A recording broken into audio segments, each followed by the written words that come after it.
hear something, Peggy? Huh? Hear what? I thought I heard someone yelling, or, I don't know, a howl. Forrest, is this a joke? No, I almost swore I heard something. Oh, and here I was thinking you'd finally started to ease up. You probably just heard some cats outside. Cats? You know, 4 legs, whiskers, tails, not dogs. I know what a cat is. But I mean, does Gallows Creek have a stray cat problem or something? Not since the rats moved in. Anyway, you ready to do the pre-flight checks? Seriously? Do we have to do these checks every time? And do you have to call them that? Reggie pays us to check the equipment before each show, and he pays us to call it a pre-flight check. But if you're sure you don't want to... Let's just get started. I know how this goes. Okay, Big Shot. Any technical failures tonight are on your head. Now, let's get the show started. After your introduction, our first segment is Guess That Scream. I thought that was a joke. Nope, and don't blame me for this one. It's Reggie all the way, and he demands we do it tonight. Okay, you're live in 3, 2... 189.16. Good evening, Gallows Creek. This is your host, Forrest Nash, and you're listening to 189.16, The Scream. Before we start taking your calls tonight on Gallows Creek's only late-night phone-in talk show, I need to let you know about a special competition we have for you this evening. Guess That Scream. This is actually one of the station manager's better ideas. Here's how it works. I'm gonna play you a scream, then you call and guess that scream. We need you to guess why they're screaming. Did they stub their toe, saw off a finger, or discover the corpse of a loved one? That's good. Now, Forrest, hit them with the tape. We'll play that scream in just a second. Listen close, and then call in to guess that scream. Peggy, what do you mean play the tape? I used to have a tape guy do that for me. You're not in Chicago anymore, Forrest. Here in Gallows Creek, you get to be your own tape guy. Come on, I gave it to you yesterday. Forrest, you do have the tape right. You knew we were doing this tonight. Peggy, let's be real. Guess That Scream is a terrible idea. No, I don't have the tape. It may be a stupid idea, but that doesn't mean it can't be fun. We're going to need a scream tonight, Forrest, and you're the one at the mic, so... I used to go out all across America, and now I'm just screaming into a mic in a backwater town. Jesus. Come on, Forrest, just do it. That's enough dead air already. Just think of a scream and let it rip. Oh, God. Sorry about that. I'm back. Had to step away there for a second. Listen close, and then call in to guess that scream.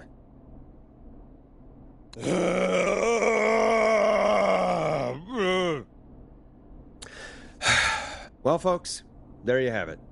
Call in with your guesses, and if you get it right, you could win 2 tickets to the amazing Maze and 1 free fried dough. Fried dough? Just call in at 555-239-KFAM with your guess. Now, here's some music while you get dialing.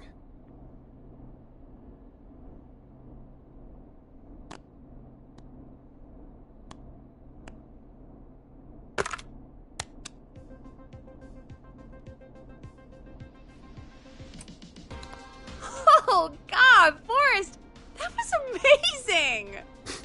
Thanks. I can't wait to hear what people think that was. How the hell did I get into this mess? Lighten up, Forrest. That's going to be the highlight of my week.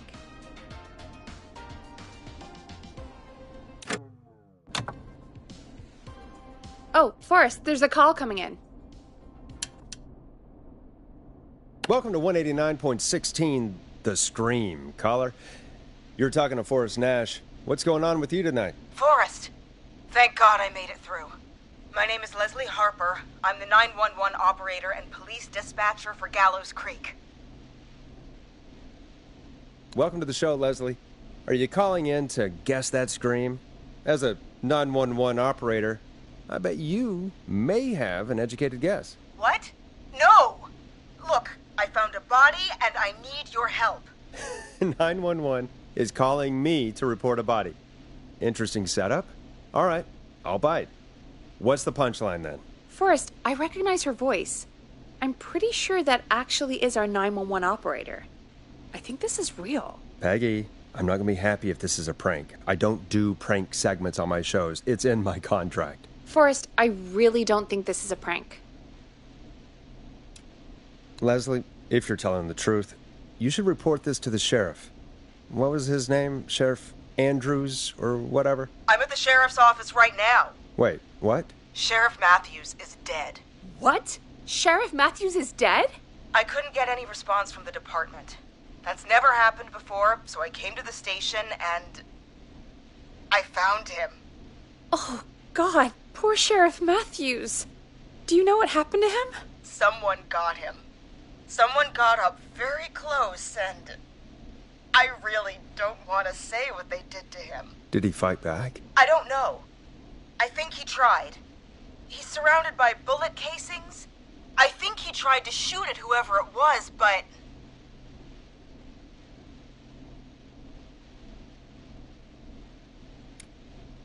Well, is anyone else at the station? Anyone who can help you? Or who might be responsible? No. I checked everywhere.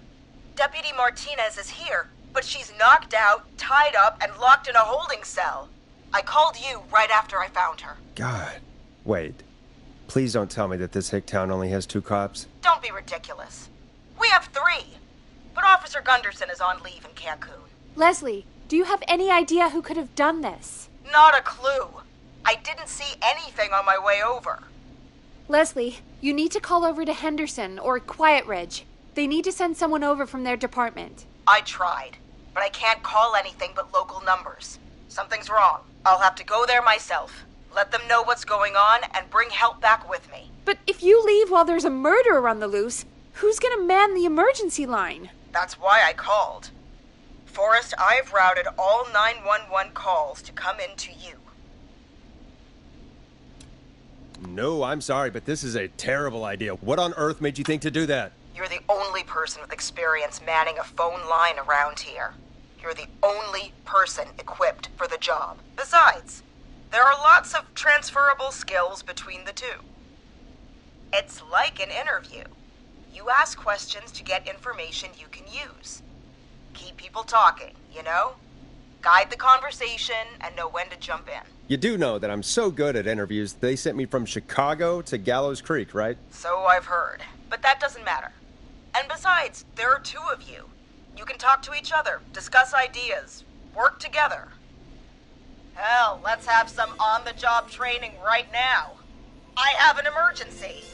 I need to get an unconscious Deputy Martinez out of that holding cell. It looks like whoever attacked her threw the keys into the cell after they locked the door. Is there any way you can reach the keys? No. There aren't any bars to the cell, and the door itself only has a food tray slot. And that's too narrow for me to reach through. There's gotta be another way in. There's gotta be another set of keys somewhere in that office. Those can't be the only one. Of course.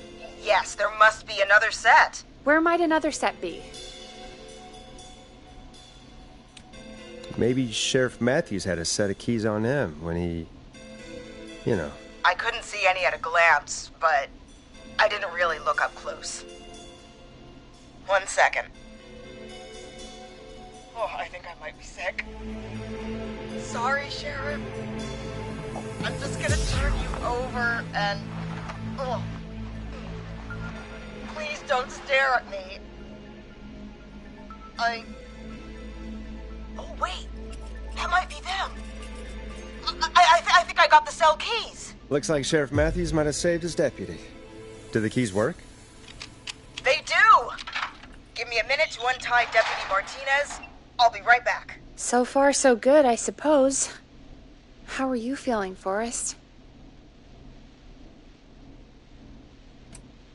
Yeah, that seemed to go okay. Maybe Leslie was right. Maybe we can handle this 911 business. That's the spirit, Forrest. I think you're right. Though, I have to say, I really hope this is the only call like this we get. Same. Come on, Martinez. There we go. I'm just gonna sit you in your office chair. We'll head to my car in a minute. I'm back. Deputy Martinez is still out cold.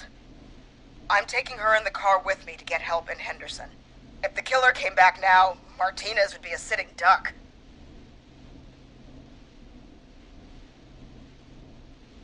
That's a good idea. We don't want to take any risks right now. Thank you, Forrest. You and Peggy just worked together like you did earlier. You can do this. Now I'll be back as soon as What? My car! My car is on fire! What do you mean it's on fire? How the hell? Did it just go up in smoke? What happened? Wait. What? No way. This can't... Oh, Forrest, we have big trouble. What's happening? What's that noise? It sounds like whistling? Whistling? It can't be. Oh my god. I can see him, but he's dead, right? Right? But that mask, how the hell is he? Who, Leslie? Who? The Whistling Man! The Whistling Man? Who's the Whistling Man? He was a serial killer back in the 50s, wore that mask. But he's dead! He's... What the hell? Oh, God. Do you think he attacked Sheriff Matthews and Deputy Martinez? He's coming this way. Leslie, stay inside and lock the doors. Right. Shit, we need a new plan. My car is torched. We need to think. There should be police cruisers at the sheriff's office, right? Like, you should take one of those. Yeah, that could work. Let me check if Martinez has any... just reach into your pocket there, Deputy, and... Yes, got him. Keys for Squad Car 3. I saw that parked out front when I got here. Nice one, Forrest. Good thinking. But, wait. How am I supposed to get us to the car? The Whistling Man is right there.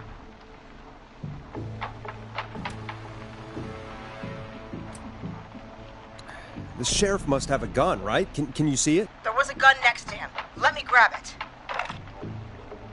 Oh, shit. It's empty. He must have emptied it trying to defend himself.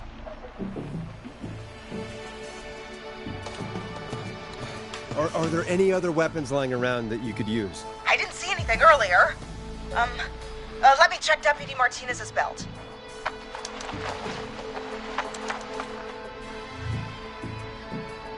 All right. It looks like the Whistling Man left her with a baton, pepper spray, and taser. I can only hold one if I'm carrying Deputy Martinez. Which should I take? I take the baton. You can always trust a beating stick. Got it. I'm just going to grab Deputy Martinez and then... Wait. Do you hear that? No, I can't hear anything. Exactly. It's gone quiet. No more knocking. You said you could see the Whistling Man earlier. Can you still see him? Let me take a look. No, I don't see him anywhere. But I can see the car. Squad Car 3. It's right there. Okay. Deputy Martinez, if you can hear me, it's time to move. Just lean on me. Yep. There you go. Are you sure about this, Leslie? No time like the present, right? So, here we go. Again, you're hooked into dispatch now, so I should be able to radio you when I reach the car. If I reach it. Speak to you soon. Good luck, Leslie. That's one brave woman. God, I hope she makes it through this. You know, I've got to say, this really wasn't what I expected when I came into work today. Well, they always say you have to be ready for everything in live radio. Oh, I think we've got Leslie back on the line. I'm putting the call through. Hello? Forrest? Peggy? This is Leslie. Are you there? Over. Hello, Leslie! So I guess you made it to the car then? We did. Deputy Martinez is in the passenger seat, still out cold. I don't see the Whistling Man anywhere, and I don't plan to wait for him. so I'm going to get us moving. Jesus! God damn it! Get back! Get away from her! Leslie, what's happening? The whistling! No! Get off her, you son of a bitch! Get off of her! Hey! No! Let go of it! No!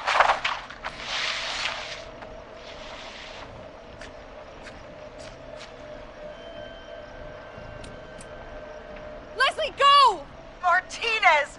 God damn it! Leslie, I'm sorry. Forrest.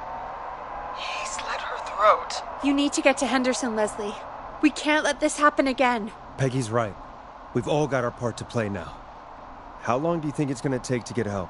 Gallows Creek is a nowheresville, but it's pretty damn close. It's going to take a while, maybe 2-3 hours each way. Slightly less if I put my foot down. 2 to 3 hours each way? We have to fill in for that long. That's the way it is. I'll be back as fast as I can. All right, both. God damn it. I need a minute.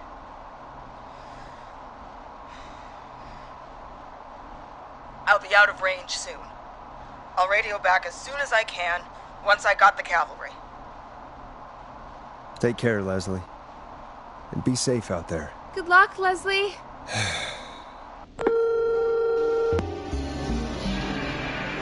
Folks, you heard it here.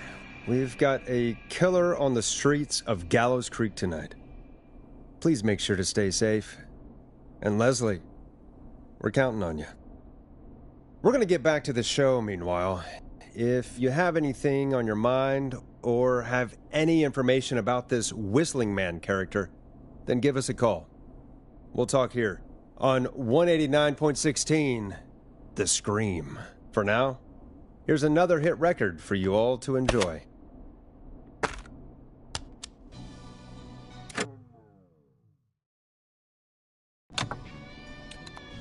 This is not what I signed up for, Peggy. This is actually insane. Did she really say it's going to take her 4 hours? This guy's going to kill half the town in 4 hours. Forrest, that's not helpful. I know, I just... Who is this Whistling Man character anyway? He was a serial killer back in the 50s. Edward Marshall Mooney. Went around in a freaky mask, whistling, and killed about a dozen folks in Gallows Creek. No reason for it. No motive. He just did.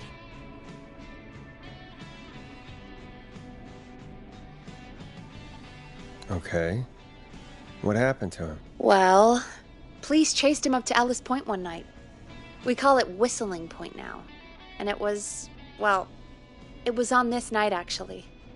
The police cornered him, and he jumped into the river.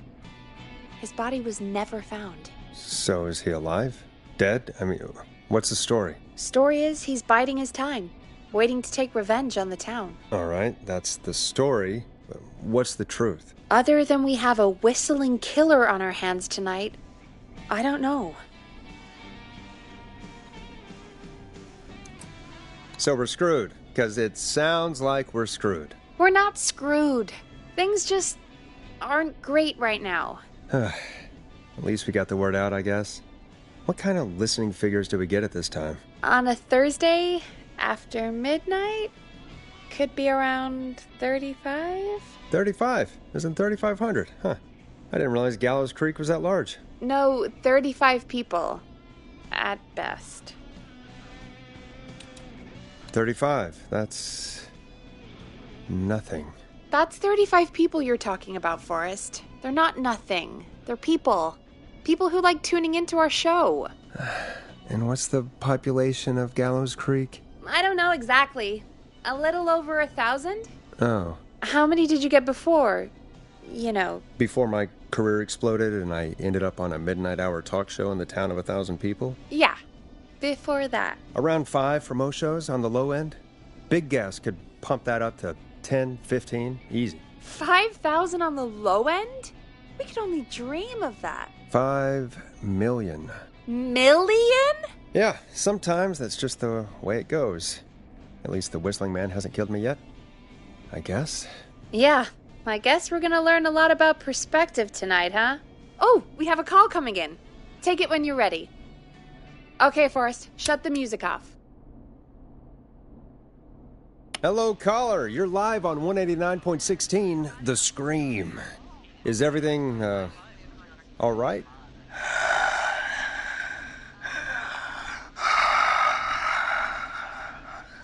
Okay, who is this? Are you, hello?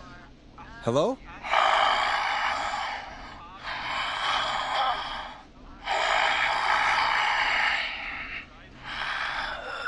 Okay, what's your name and why are you calling in?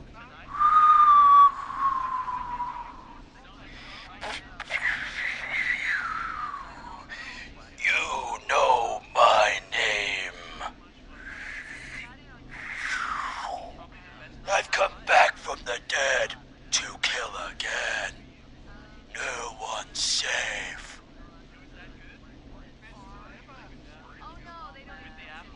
You don't have to do this, Mr. Whistling Man. You don't have to kill again. Oh, but I do.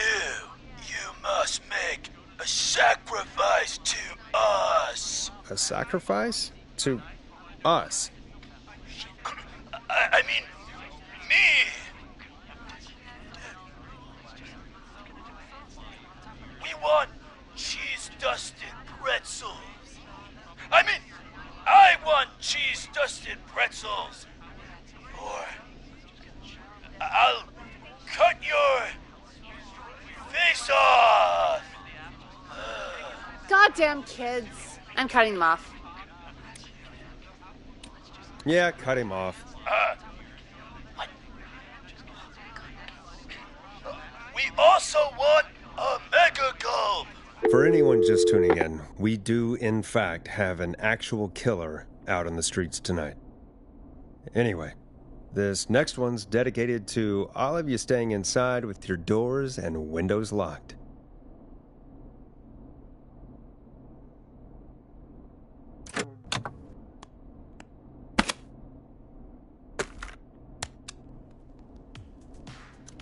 Peggy, the hell was that? Kids pretending to be a killer who right now is stalking the town? It's a thing. A thing? Oh, kids around here. They pull pranks pretending to be him. By pretending to be this Whistling Man character? They think it's funny, but it's not. It's not funny at all. And there's no chance that our Whistling Man was just a prank. That Leslie... No, that's real. Christ. Let's stay positive. We still have a show to do. We already have another caller on the line. All right. Let's do this.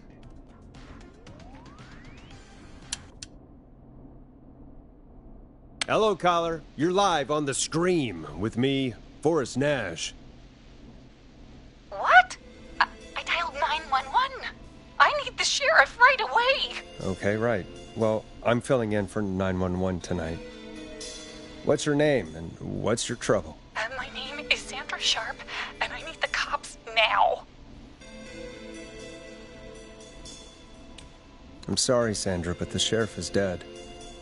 We're trying to get help in from Henderson now. What? God. Listen, you've got to help me then. I drove to the edge of town for a jazz run, and now some psycho dressed like the Whistling Man is after me, knife in hand. Oh, God. It's actually happening. Where are you now? Did you escape to somewhere safe? Oh, I did, baby. I jazz ran all the way to my car and nothing flat. But I dropped my keys somewhere along the way. I never locked the door, please. I've got a place to hide, but I can't get moving. Sounds like you lost him. I think you'll be fine. Oh, shoot. He's back. Look, I don't know anything about cars, but I gotta start this engine without the keys, and you're gonna have to help me. Wait, I don't... If it helps, I've got a toolkit buried beneath my spare sweatbands. I'll call you back when I find it. You're listening to 189.16, The Scream. Hosted by me, Forrest Nash, your friendly neighborhood radio host. mechanic and savior. Sit tight while the record spins, folks. This one goes out to you, Sandra.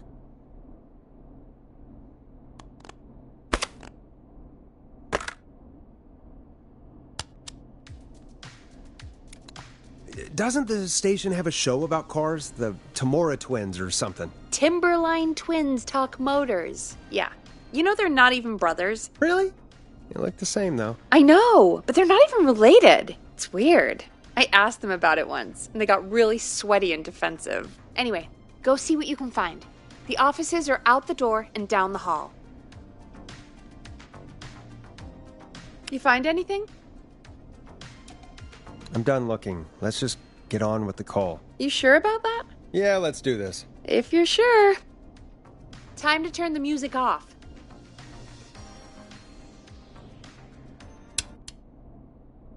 Caller on line 1. Thanks, Peggy. We're back with 189.16, The Scream. How are you holding up, Sandra? The creep's looking through the parking lot trying to find me. But I've got my tools, and I'm ready to get this hunk of junk moving. How do we start this baby? Unscrew the steering column.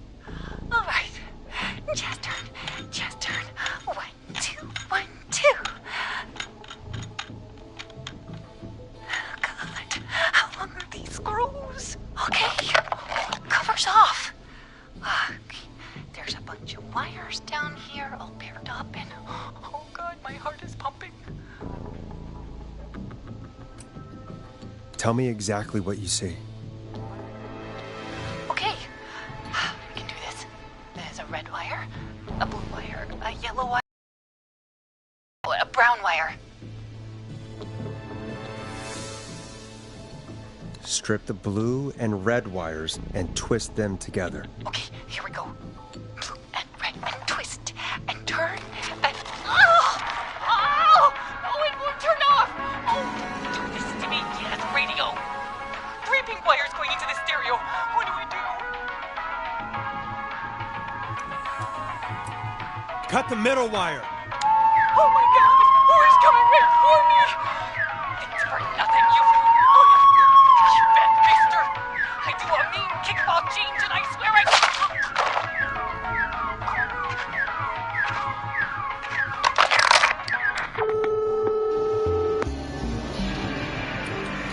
so sorry, Sandra. You didn't deserve that. That poor woman. Folks, Gallows Creek just lost one of its own. Everyone, please stay home. Stay home, stay safe, and stay tuned. This next track is dedicated to Sandra. Taken too soon. I still can't believe this is happening. Right? Like Gallows Creek didn't already have enough to worry about? What do you mean? Gallows Creek is a miserable place to live. Really? Miserable? That's right, Peggy. Miserable. It's a sad place on Earth. Well, I like it here. People are polite and, Stab happy? don't be awful, Forrest. Come on, there must be something you like about this place. After a while, you don't even notice the smell? I guess that's nice. Smell? What the? There's no smell. You've lived here your whole life, Peggy. You wouldn't recognize it by now. Anyway, I hope the killer is done for the night, and that Leslie gets back soon. Me too. Can we at least call off that stupid Guess the Scream contest now? Yeah, that'd probably be a good idea.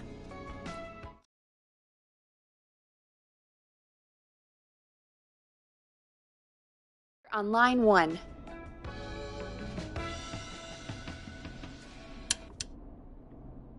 Evening, caller. This is Forrest Nash, host of 189.16, The Scream. And tonight's 911 stand-in. Hey, Forrest. My name is Brian.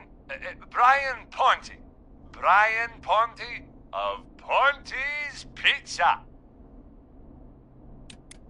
Hello, Brian Ponte of Ponte's Pizza. What have you got to say about what's happening? Oh, I'm so sad that Deputy Martinez didn't make it. I saw her a lot over the years down here at Ponte's Pizza. It's just terrible. Anyway, I just wanted to thank you for doing your best. So, I'm sending you some coupons for free pizza here at Ponte's Pizza. Just a little something to look forward to when all this blows over. Wow. Brian Ponte of Ponte's Pizza. That's really good of you, but you really don't have to, though. Oh, it's the least I can do. And if you like it, well, you're in luck, because we're always running great deals that'll have you eating for pennies. Sounds great, bro. And let me tell you, the pizza we have is to die for. No. Poor choice of words tonight, I guess. Yeah, that didn't come out great. I'm sorry, Forrest. Well, I just hope I didn't put you or anyone else off coming on down to Ponte's Pizza. We've got a great special this weekend. Our famous beer and pizza deal. Wait a minute. Come on down to Ponte's Pizza this weekend. You've just got to pay for one slice to get yourself... God damn it, you're just calling in to advertise your shop. Peggy, hang up on him. Done. Oh, real quick, before I forget, it's probably time we played a paid ad. Now, a word from our sponsors. You know how to play an ad, right? The world-famous annual Gallows Creek Sure. Harvest Festival is back! We got it all out on Giblet Field. We got the Little Miss Harvest Pageant, Princess Harvest Pageant, Harvest Queen Pageant, Cotton Candy, Corn Dogs, Cornhole, Corn on the Cob, Crokinole, Country Music, Can Jam, Jams, Jellies, Jamborees, Juggling, Roller Rickies, Roller Disco Lessons, Praying. We got baby crawling, balloon popping, balloons for sale, beard contest, horseshoes, hayride, hay toss, hey you there, safe donkeys and ponies, apple bobbing, firearm, fireworks, funnel cakes, fried dough, seed spitting, sand licking, cracker cramming, and cat shop. And fake tattoo, face painting, puppets, petting zoo, amazing maze, square dancing, story swapping, spelling bee, quilting bee, and sewing circle, pie eating, lawnmower racing, hot dog eating contest, flower contest, and of course our famous gourd measure-off. The festival is brought to you by Mayor Linda Cartwright, sponsored by Gallows & Sons Factory, and dedicated to the memory of Garrett Miley, tragically taken from us last festival. I can see why it's world famous. It's a highlight around here, Forrest. Oh, I am sorry to hear that, Peggy. All right, folks, welcome back to the show. We have a note from my producer. That's right. Come find me at the Harvest Festival tomorrow to grab your choice of a K-Fam mug, sticker set, or poster. Let's see what our next caller would choose.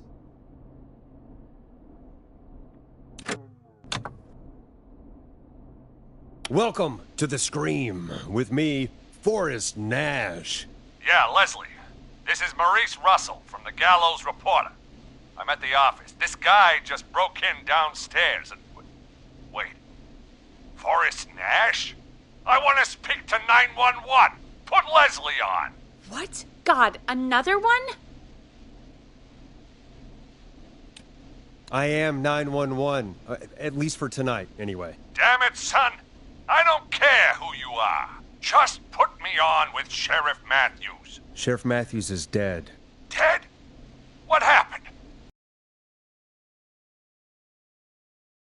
You for the reporter. I can cite you as an anonymous source, if that's a concern. Never mind that. Tell me what's happening there. You said there's been a break-in? That's nothing to get worked up about. Some idiot kid just broke in, dressed as the Whistling Man. Teens. They get worse every year. This punk wasn't even a disappointing twinkle in his daddy's eye when Edward Marshall Mooney stalked the town. But I was there. I covered it. Maurice, I don't know what's going on, but he's back. The Whistling Man is back. Don't be an ass, Nash. Every year this happens. They think it's funny and not a big deal, old man. But they didn't live through the terror 30 years ago. Anyway, I know for a fact Edward Marshall Mooney is dead. I don't know who I'm looking at on the security monitor. But if he killed Sheriff Matthews... Where are you now? I'm in the boardroom, upstairs. We got security cameras all around the building. You can watch them on any TV set here.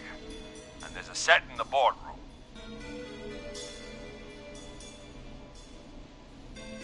Think you might be up for fighting the Whistling Man? Son, I am 55 years old. If this freak killed Sheriff Matthews, I don't like my chances. Maurice, is there any way you can get out of there? I sure as shit hope so, kid. But I'm not sure how I'm going to do it. That crash you heard was him tipping over my filing cabinets. He's blocking the stairs. I'm guessing the stairs are the only way out? That's right. And it would take me a good few minutes to move those cabinets. We need to do something. But what? All we can do from here is... Forrest, I think I've got it. Why don't we call the killer? They'd have a bunch of phones set up across the office, right? In different rooms, with different extensions? So we call one of them. Draw the killer away.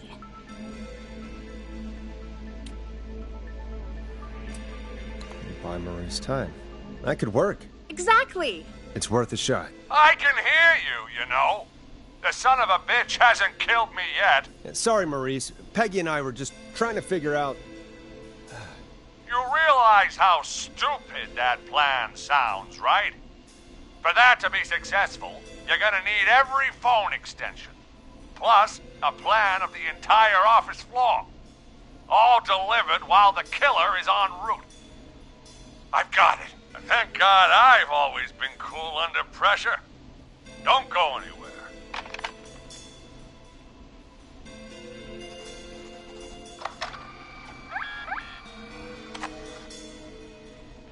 You don't think the killer got him, do you? Mr. Russell. I'm here. The freak's going to be here any second, too. Go check your fax machine. Don't let me down.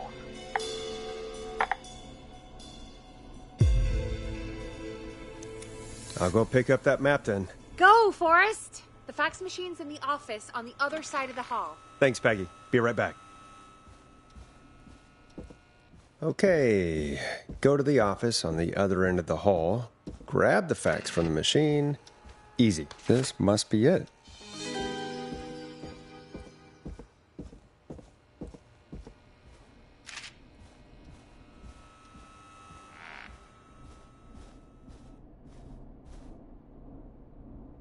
Hey, did you get the fax? I lost it. How did you lose it? The fax machine is just down the hall. Do you think we could get him to send it again? I'm sure he'll be more than accommodating. I like sarcastic Peggy, I have to say. Mr. Russell, you still with us? I am. You get my fax? Jesus, Nash. Fine. Just hurry. He's getting close. Calm down. I'll be right back.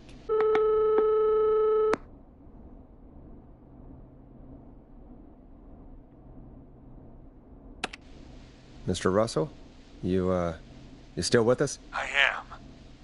You get my fax? Can you send it again? Forrest. You're trying to get me killed, aren't you? I hope all your listeners realize that...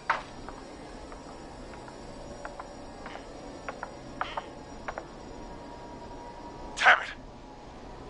Never thought I'd go out like this. Gallows Creek, here's a last word from me. If not...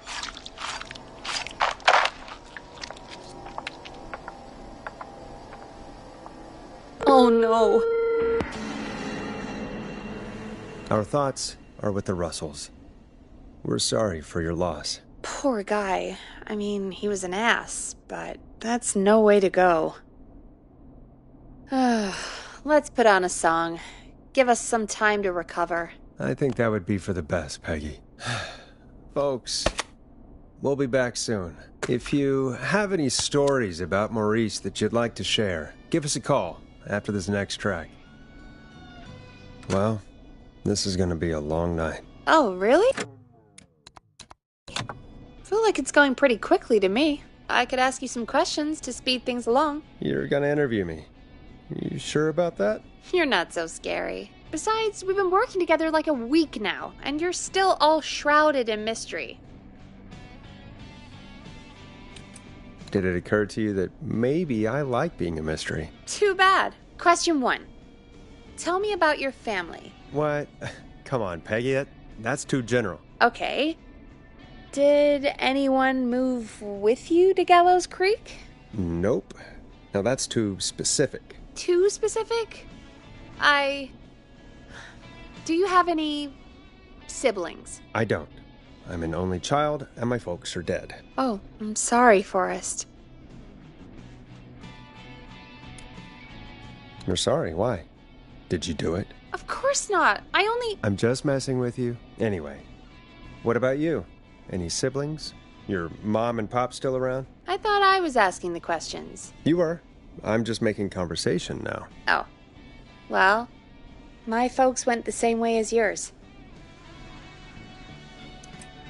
Huh. What a coincidence. Yeah. My dad walked out when I was about 13. He'd been a wreck for a while. Then he got himself into a wreck, and, well, that was Dad. Mom didn't take it well. She remarried pretty quick after that. She wanted to forget Dad so bad, she even made me take my stepdad's last name. So I'm Peggy Weaver now. Anyway, Mr. Weaver got sick one day, and my mom didn't last long after he went. I'm sorry to hear that, Peg. Don't call me Peg. Yeah, sorry. I was just trying to be... It's okay, I know. I'm sorry. I'm defensive about that name. Any siblings? Funny you mention that now. No. Not anymore. I had a sister, but I haven't seen her since before my dad. Hold on. Someone just rang the door buzzer. Really? Think someone needs our help? Maybe. You want to go check it out? Me? You sure you don't want to go? No way. I'm locked up tight in here. I'll pass you the key to the stairs. Gee, thanks, Peggy. The buzzer's on the front door. See you in a bit. Okay. Down to the first floor, then check the door.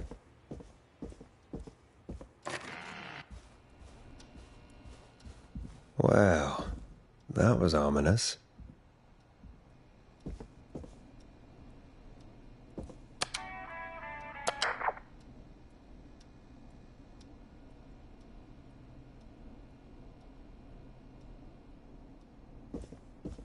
A tape.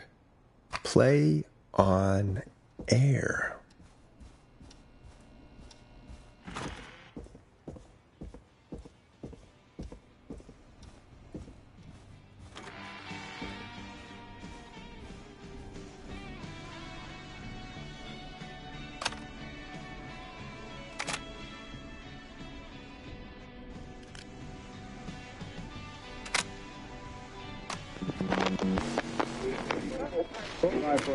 Hello, Gallows Creek. Time to Pay the price. Time to pay for lives. Time to sit there. I will punish you. I'm going to enjoy this. I did not enjoy that. What the hell was that? Oh, Forrest, we're still on air. Say something. That, wasn't the ad tape we meant to play. Sorry, folks. It won't happen again. There's no way the killer got from the newspaper to here so quick. I know.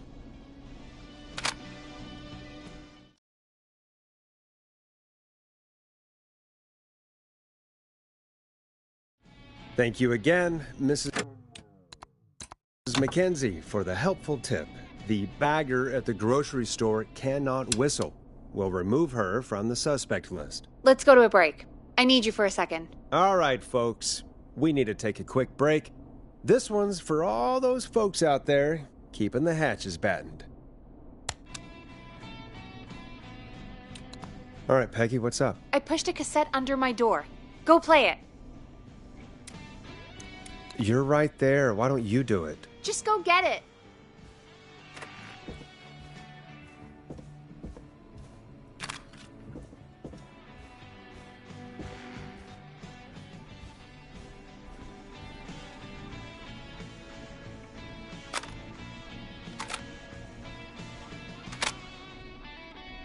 Or try your call again. Straight to voicemail? My God. Are there any professionals at KFAM? This is Gina Franklin. I'm calling because your backwater station has not honored our agreement. We gave you Mr. Snatcher's newest single, the kind of honor you've never had and probably never will again. And we've still not received any information about when you're fitting it into your busy programming. I'll be frank, I didn't want you as part of this debut, but Mr. Snatcher, due to his prior friendship with Mr. Nash... Prior and current friendship, Gina. Forrest, mate, you alright? Don't worry about Gina, you know how she is. But yeah, can't wait for you to hear the new single, man. I think Final Breath is my best work yet. I really hope you and your listeners like it. And man, if you ever find your way this side of the pond, let me know. We'll have to catch up. Damn it, Roddy. If Final Breath isn't played on your airwaves by the end of Mr. Nash's show tonight, the next call will be much less friendly. That was Roddy Snatcher, Forrest. You know, Roddy Snatcher? Are you a big fan of Roddy? I love Roddy. I Will Always Find You was my song.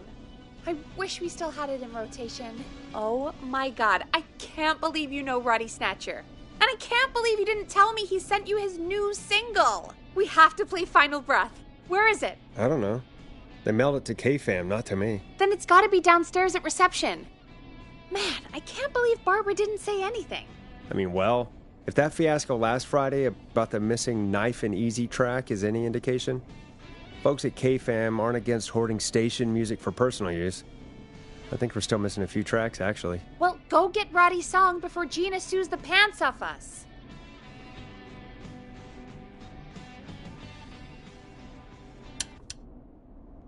Hey, did you get it? No, not yet. Any ideas where it might be? If it got mailed to the station, it's probably still at reception. Check around there. Thanks.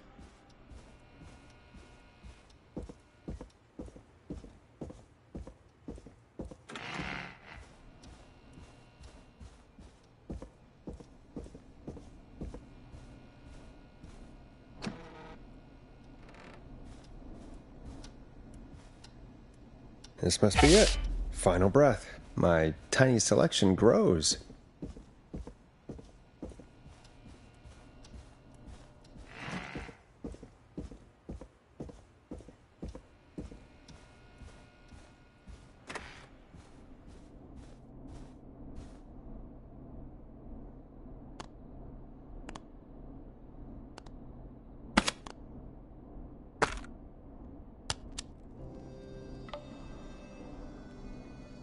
Hey, did you get it? Got it.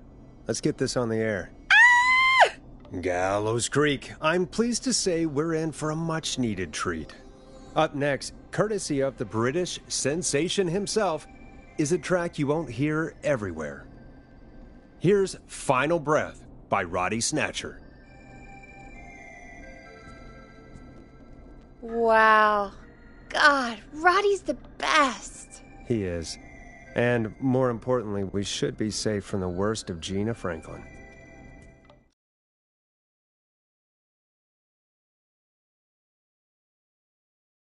Every time I've seen him live. Peggy, you just talked through the whole song. Oh, whoops. It's okay. I can just play it on loop later. Oh, shoot.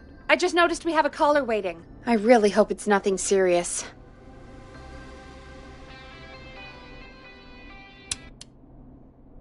Evening, caller. This is Forrest Nash, host of 189.16, The Scream, and tonight's 911 stand-in. This is Murphy. Hello, Murphy. What have you got for us tonight? Two things, Forrest.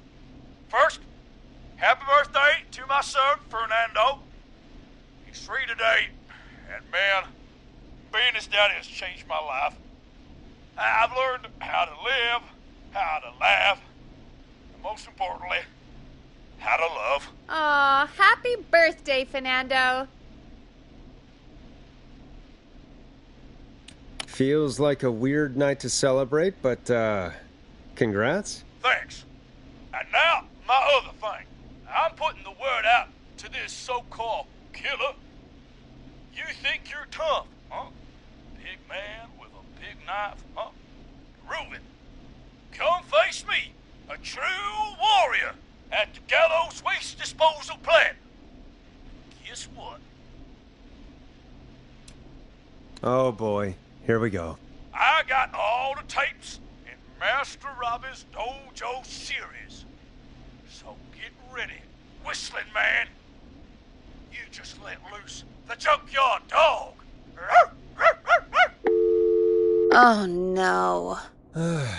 And there he goes. Ladies and gentlemen, keep your fingers crossed for Murphy as he tries to become our hometown hero.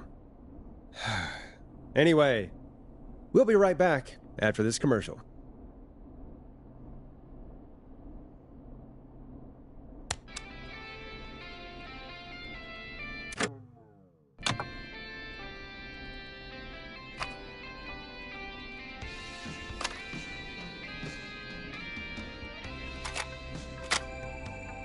Time to play a commercial.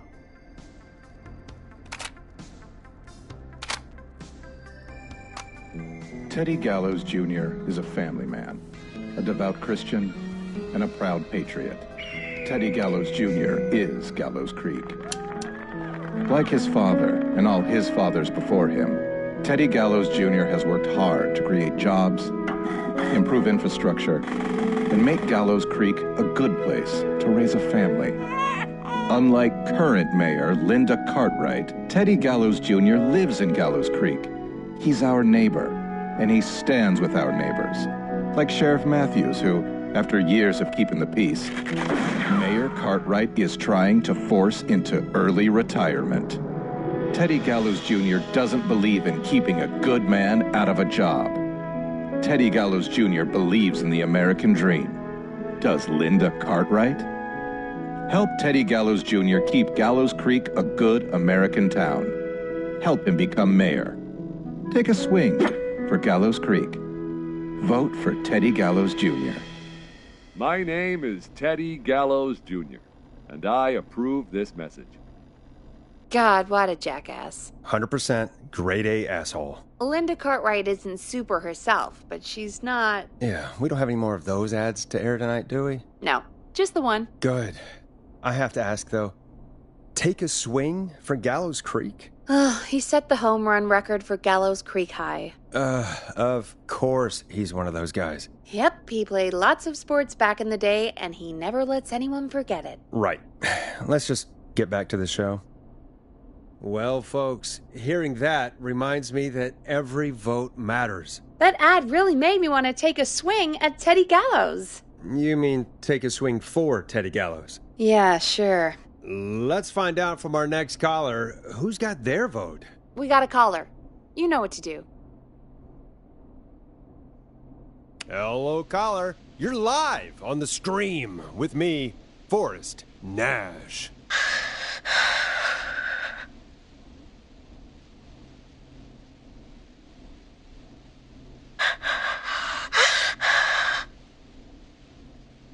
Hello. Are you still with us? Forrest? He called me? That horrible whistling down the phone. He's coming for me? Jesus. Okay, listen, caller. Don't panic. We've done this a few times now. We can help you. A few times already? So, you saved them, or? Sure. Okay. We're gonna help you. Can you tell me your name, caller? I'm Dr. Sullivan. Virginia. Sorry. Take some deep breaths, Virginia. You're gonna be okay. Please don't let me die. I won't. Just calm down. Tell me where you are right now. What's your address? Oh, God. Is there a neighbor you can call for help? No. Everyone's away tonight. There's just a fraternity down the street. You live by a frat house. Yes, they're having a party. And takeout coming in all night. Lawn covered in beer cans. They're getting wasted. And I'm about to get... Oh, God. Virginia, what's the name of the frat? Oh, God. I can't think. I can't. Any idea what the frat might be, Peggy? If I knew where she was, I might know, but... Wait, the takeout! If we can get takeout to the frat, we can get a message to them to go and help.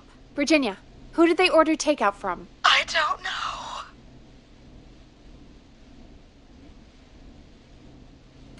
Come on, Virginia. Try to remember. I can't do this.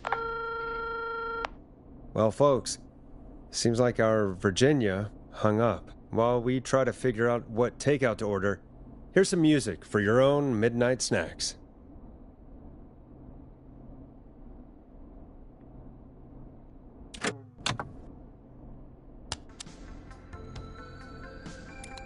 Peggy, what places do takeout in Gallows Creek? Off the top of my head?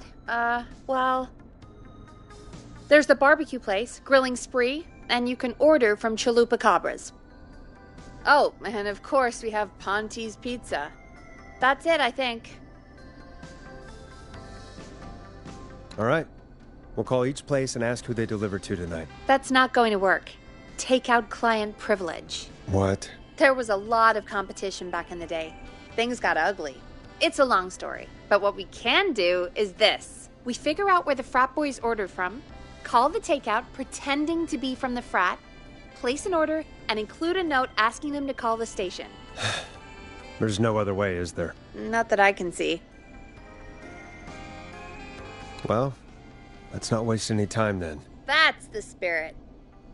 You got any suggestions on where to look? Check the offices for anything food-related, and maybe the kitchen downstairs. You'll need a key for that. I'll just slide it under my door now. Thanks, Peggy. God, where to start? What would make me order from somewhere if I were a partying frat boy? We have a food critic, right? Chad or Brad or... I'll just have to look around. Hey, find anything useful? I'm just gonna wing it. Forrest, this is a matter of life and death. Are you sure?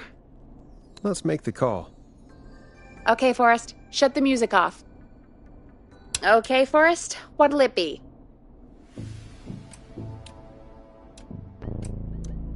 Call Grilling Spree.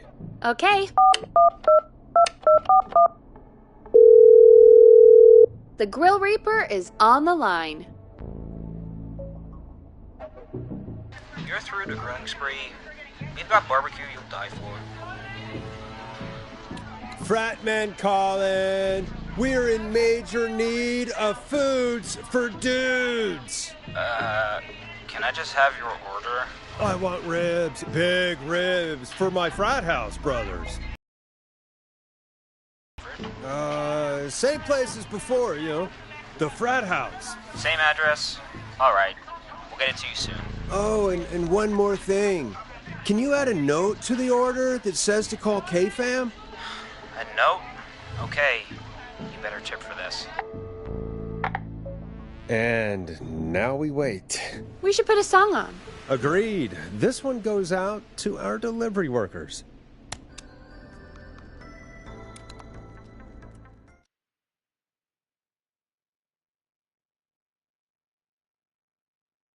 The takeout places would you order from? To save Virginia?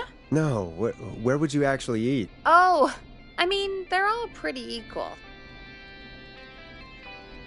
Sure, but if you had to pick one. All right. Not Ponte. He's not Ponte. Right. So, between Grilling Spree and Chalupa Cabras. I mean, it depends. Do I want a plate full of meat? Or do I want really, really good nachos? It can change depending on the day, you know? Yeah, fair enough. Maybe I... Hold that thought, Forrest. We've got a call coming in.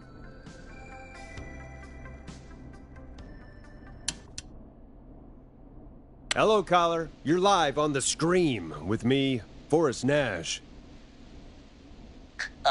This is Dudley from the Brotherly Fraternity of Engineers. I have a note to call you.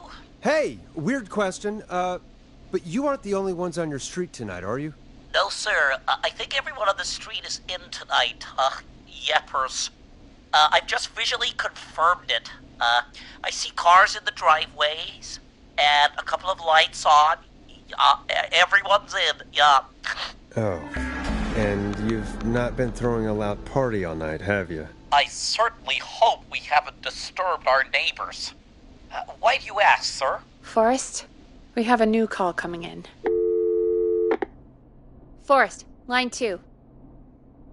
Hello, you're live on 189.16, The Scream. Forrest, it's the whistling man. He's at the door. He's... Oh, my God. It's you, isn't it? Clive, I didn't talk.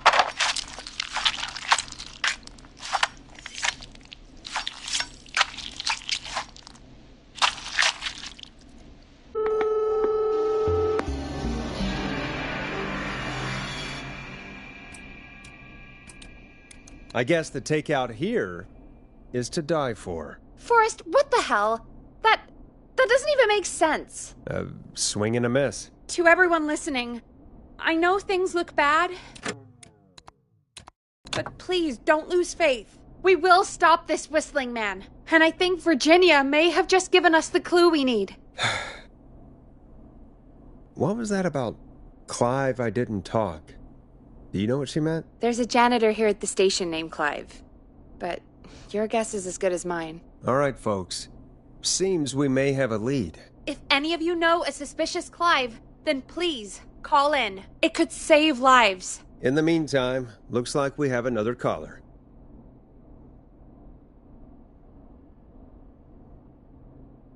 Hello, caller. You're live on The Scream with me, Forrest Nash. It's great to speak with you, Forrest. As a local small business owner, I find this all horrifying. A killer roaming the streets of our fair town? Ooh, terrible. I hear you there. It's a scary time for everyone in Gallows Creek. How are you holding up? You somewhere safe tonight? Yes, Forrest, I am. I'm here at work in my small business. It's a safe, family-friendly place. Good for you, friend. I'm glad you're keeping safe and busy. Thank you. I'm really living the American dream. Here in my business.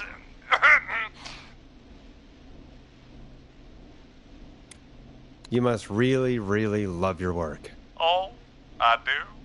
My small business really is my whole world.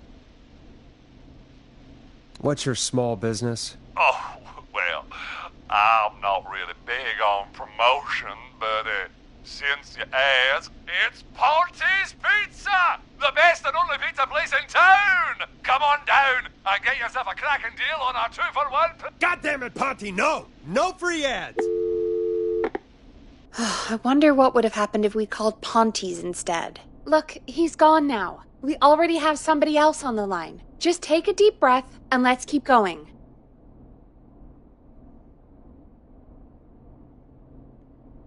Evening, caller. This is Forrest Nash, host of 189.16, The Scream. And tonight's 911 stand-in. Hi. Hello? Am I on air? Sure are, caller. What's your name? And what have you got for us tonight? Name's Eugene Stein, and I've got a heart full of love, Forrest. I'm hanging out in the middle of the maze, listening to your show, looking up at the stars and waiting for her. You got a special lady coming out to see you. Yeah. Molly. planned to get lost in the maze tonight. To take our first journey together into the love labyrinth. That's why I'm calling, actually. I thought she'd be here an hour ago. And since I've listened all night to how cool you play it, I thought you were the perfect guy to ask. Should I call her up and ask if she's coming, or wait and see? For real, kid? If you've been listening all night, do you really need to ask me? Yes, that's why I'm calling. Eugene, you really need to go home to your parents. My parents are dead, actually. But, Oh, jeez. yeah, I guess it's not the night. Hang on. I hear some rustling. I guess she came after all. Molly! I'm in the middle!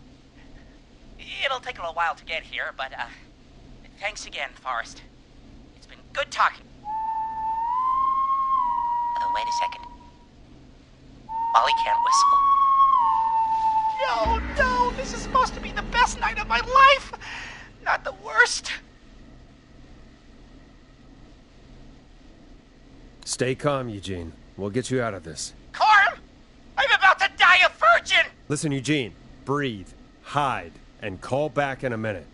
We'll get you out. I'll do it for Molly. But please, hurry. Well, listeners, while Peggy and I deliberate, here's a track for all you lovers out there.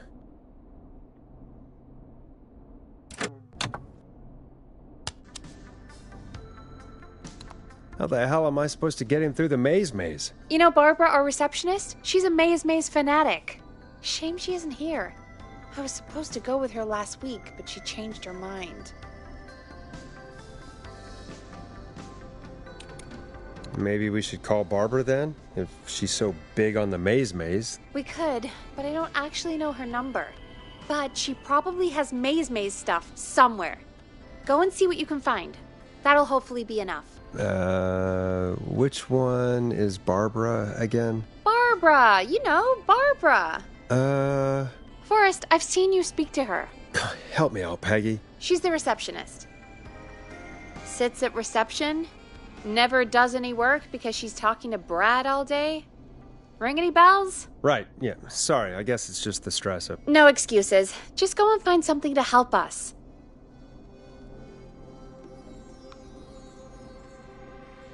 Any luck? Nope, we'll just have to wing it. Oh, Eugene called while you were away. He's on line 1. When you're ready, shut the music off. Welcome back to 189.16, The Scream. I hope you lovers like that track. And I hope we can help our lover in the maze. Eugene, you're back on air. I'm lost, Forrest. I just ran and I don't know where I am. I'm at a crossroad, facing a tractor statue. There are hay bales painted gold on my right.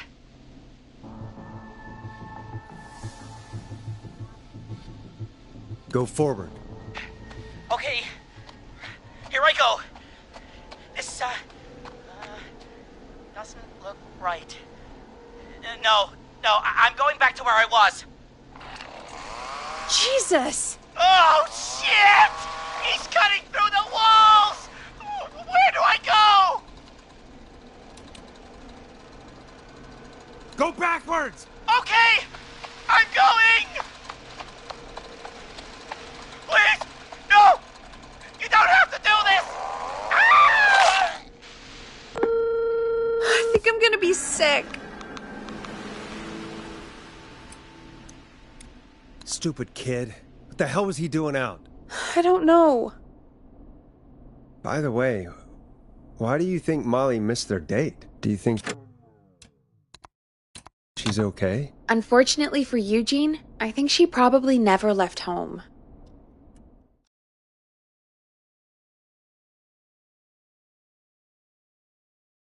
Thank you for calling in, Mr. Walton. We'll make sure to add the town librarian to our list of suspicious Clives. Remember, report a Clive to stay alive. Next caller is up, Forrest, so take it away.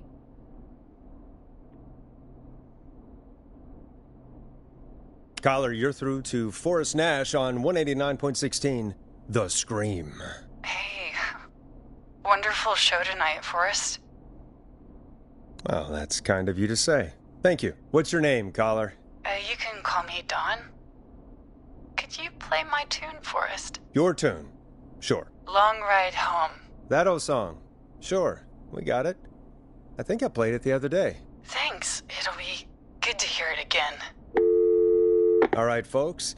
Coming up is that old classic. Forrest, that song. What do you mean? I played it a few nights ago. I know, but, we don't have it anymore. What are you talking about? I threw it away. You threw it in the trash? No, I threw it out the window earlier today. Peggy, that's a bit extreme, isn't it? Brad was annoying me all afternoon. He played it on repeat because he knows I don't like it. So I grabbed it and threw it right out of one of the office windows. Not my finest hour, but I can only take so much. All right. So, what do we do instead then? Let's just play a different song.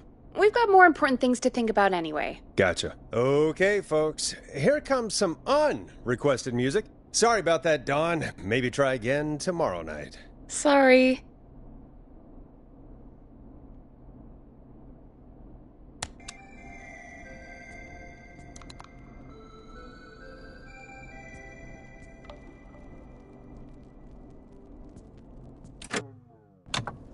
Of all the songs to request, why did it have to be that one? Gee, Peggy, what did the barn finds ever do to you?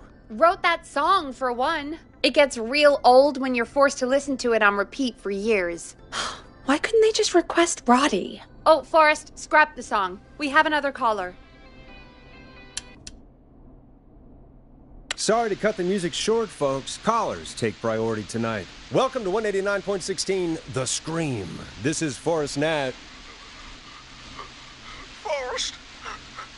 Oh, thank God. It's me again. Murphy. Talk to me, Murphy. What's wrong? Oh, the killer got me, man.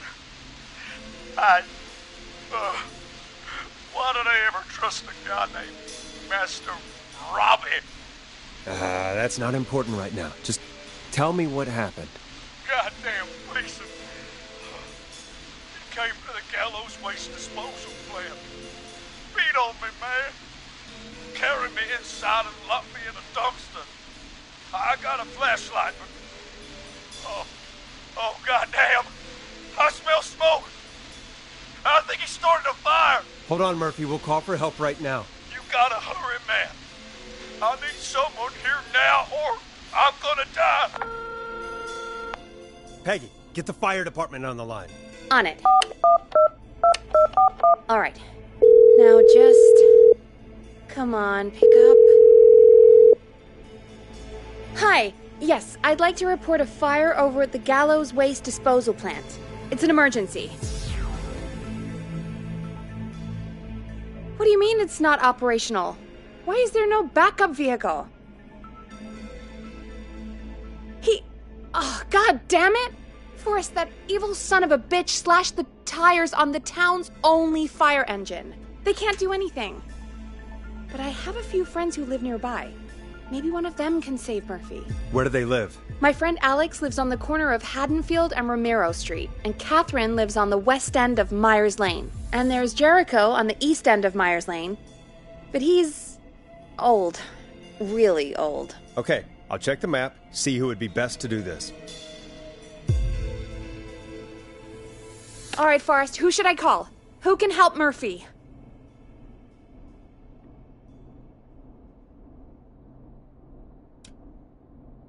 Call Alex. All right, give me a second.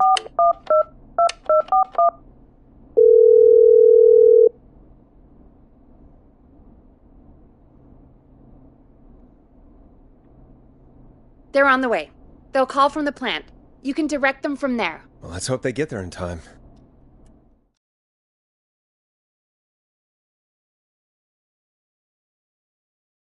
I'm getting a call. Are you sure you can't?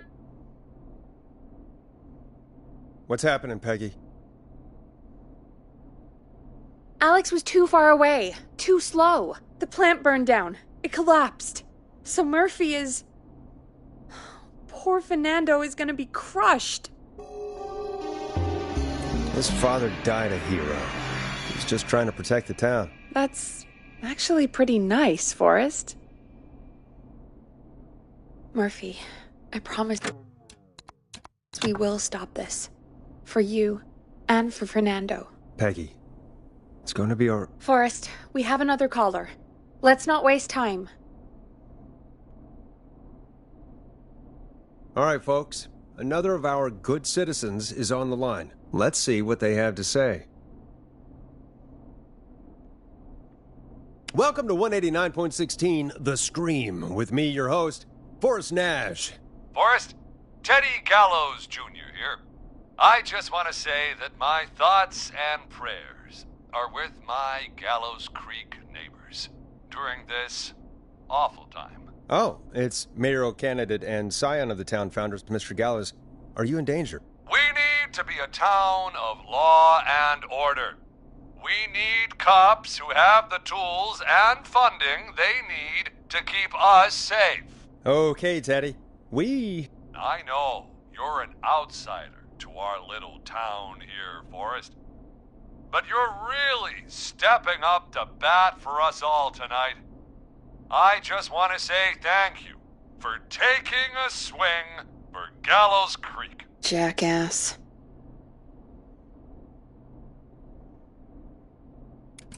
I want to make sure I get this out on air to all of Gallows Creek. You're a real prick, Teddy. I just want to make sure our town is safe and prosperous. That's why the Gallows Family Factory, founded by my father, Theodore C.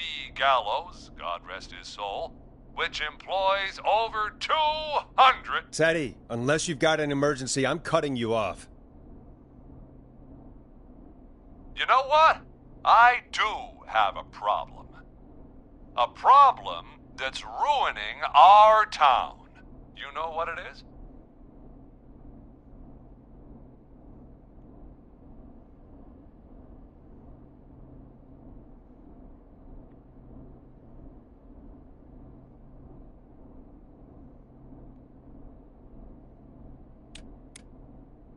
Your family waste plant just burned down, so now we have nowhere to dump our garbage? The problem is that woman, our current mayor, Linda Cartwright. Oh, here we go. She just isn't one of us. Linda Cartwright is un-American, unstable, and... You're not better than anyone, Teddy. Just because you inherited half the town. Your producer sounds a little unstable, too. Don't you dare speak to me that way. Cut him off, Peggy. I can guarantee this kind of thing will not happen when I take office. The moral decay of... And that's enough of Teddy Gallows Jr. for one lifetime. I always feel disgusting after hearing him talk. Just play an ad, Forrest. I need a minute. We'll be right back after these messages.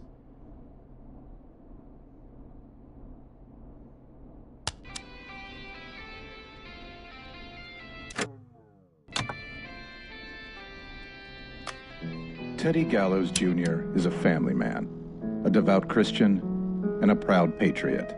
Teddy Gallows Jr. is Gallows Creek. Like his father and all his fathers before him, Teddy Gallows Jr. has worked hard to create jobs, improve infrastructure, and make Gallows Creek a good place to raise a family. Unlike current mayor Linda Cartwright, Teddy Gallows Jr. lives in Gallows Creek. He's our neighbor, and he stands with our neighbors. Like Sheriff Matthews, who, after years of keeping the peace, Mayor Cartwright is trying to force into early retirement. Teddy Gallows Jr. doesn't believe in keeping a good man out of a job. Teddy Gallows Jr. believes in the American dream. Does Linda Cartwright? Help Teddy Gallows Jr. keep Gallows Creek a good American town. Help him become mayor. Take a swing for Gallows Creek. Vote for Teddy Gallows Jr. My name is Teddy Gallows Jr., and I approve this message. Caller on line 1. Hello, caller. You're live on the Scream with me, Forrest Nash.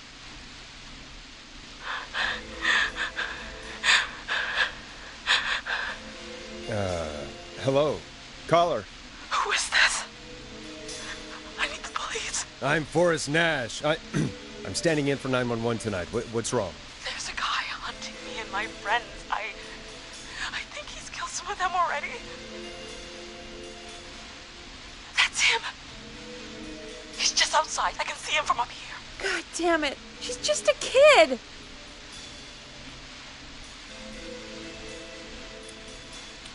Do you have any kind of weapon with you? Something that might let you fight back? Oh my god. Oh my god. Yeah, stay with me, kid. Focus. I can't do this. Yes, you can. Focus. Tell me, what's your name?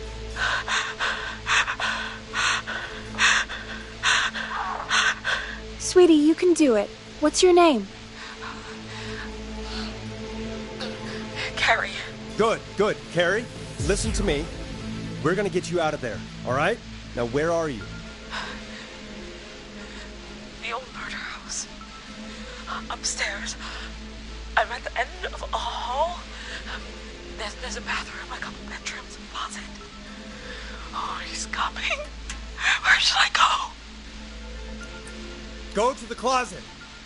Okay, I'll...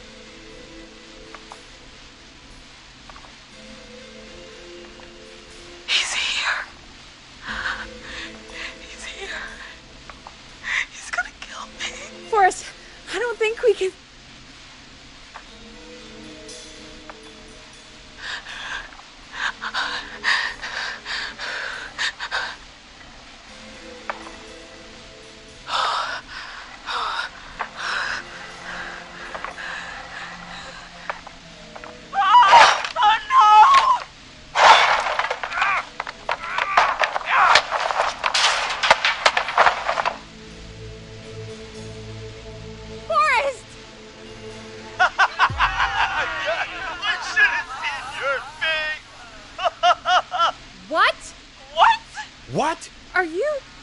Are you kidding me? Okay, what the hell is going on here?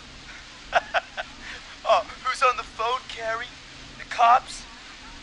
It's just a joke, jeez. Wait, isn't that... Jimmy, that wasn't funny, you sicko! Of course I called the cops, but some guy just answered instead.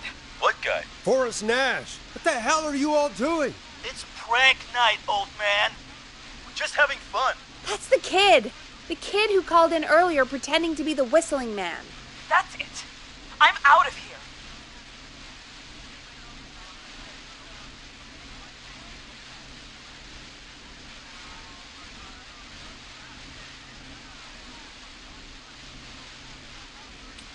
You know he's really out there tonight, Jimmy, right?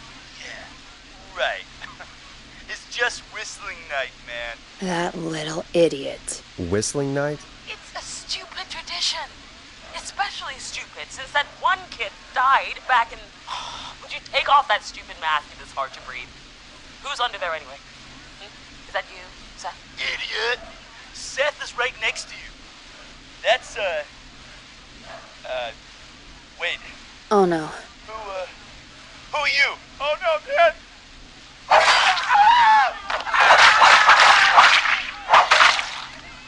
Everyone, get inside!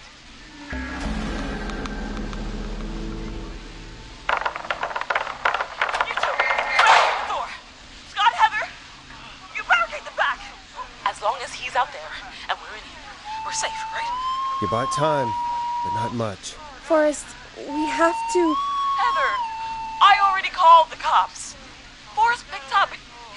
He's the best we're gonna get. Who is with you, Carrie? My friend, we drove out to the old murder house and... Oh, of course! The van! Jimmy had them. Jimmy.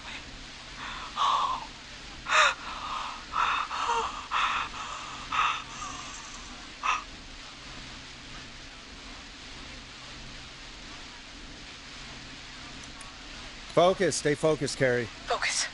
Yes. Sorry. I'm here. We'll figure something out. Between all of you, there's got to be a way to beat this. Just sit tight, okay? Heather, shut up. If we do that, we're gonna get killed. If only Jeannie were here. Jeannie? Jeannie McPherson? Our intern Jeannie? Yes. She's my best friend and the smartest one out of all of us. She stayed in tonight. Forrest, listen. We'll see what we can come up with, and, What? Scott, you're not any good at... And... No, Chad. Out of all of us, you're not the one to... Everything okay? No. We're figuring out a plan, but everyone's volunteering to do things they're just bad at. I think we can figure out what to do, but I don't think we can agree on who should do what. I think you'll have to be the tiebreaker, or else these idiots are gonna get us killed. But Shut up, you... Forrest, I'll call you back. But I don't know anything about your friends. Ugh, these damn kids never learn.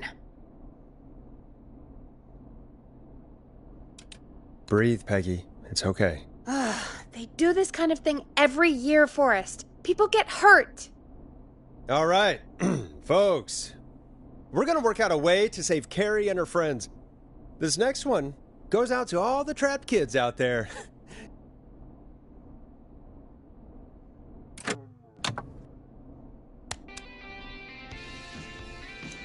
Peggy, you mentioned something about their friend working here? An intern? Yeah, Jeannie. Seems a nice enough girl, but a bit head in the clouds, you know? Not sure why we took on an intern. We really didn't have the office space for one. Poor thing got tucked away in a dark corner somewhere downstairs, I heard. All right, I'll go see if I can find her desk. Hopefully she has something we can use. Peggy said her desk is downstairs. Hey, you find anything that'll help us out? Let's just see what we can do. If you're sure, Carrie's on line 1. Whenever you're ready.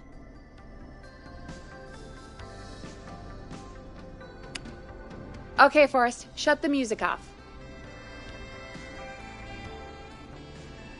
This is Forrest Nash, back again with an unlucky caller on this unlucky night. Carrie, are you there? Yes, we've got a plan, but we can't agree on who should do what. You want me to be the tiebreaker? Exactly. I'm ready. What's the first step? Okay, first things first, we'll need a spotter. Someone who can keep an eye on the killer. We'll need someone on the roof. It's gonna be a hard climb. We're deciding between Heather, Kyle, and Hot David.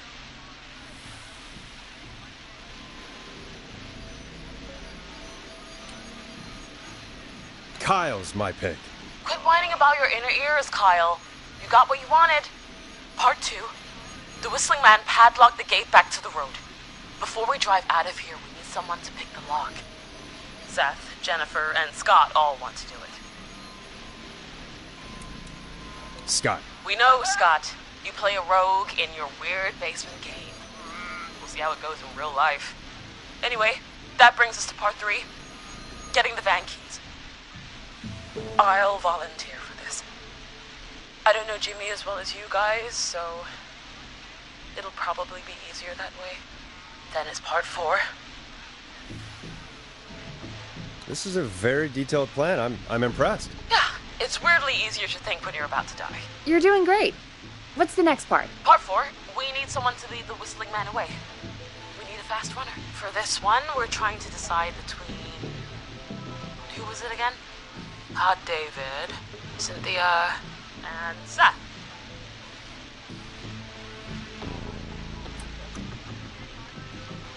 Seth. Yes, Seth. We know you're the kind of man who runs towards danger.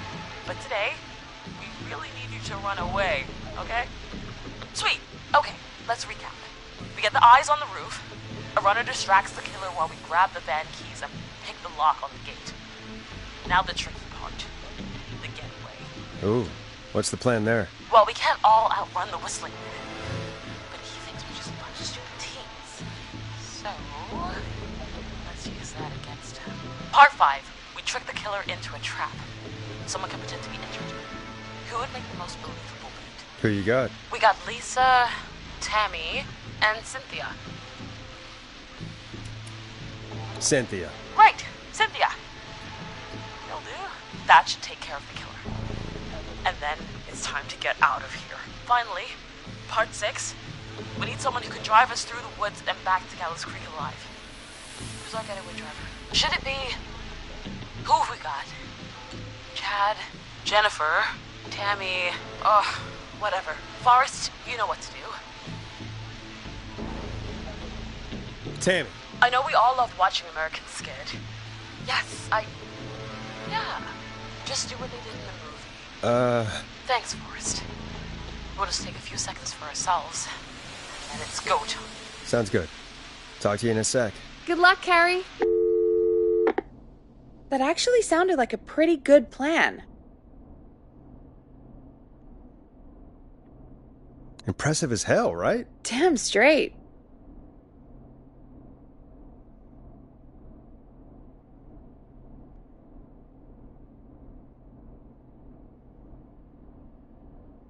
Oh, the kids are back already. Line 1 again. If you're just tuning in, we're coming to you live with a bunch of teens about to flee a madman. Listener discretion is advised. Are you ready, Carrie? We're good to go, Forrest.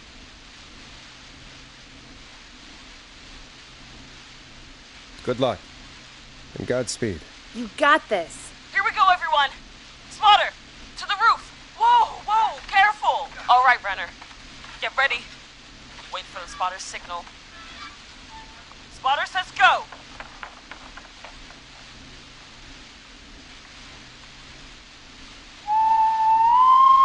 Wait. Lockpicker, go. I'll get the keys off Jimmy.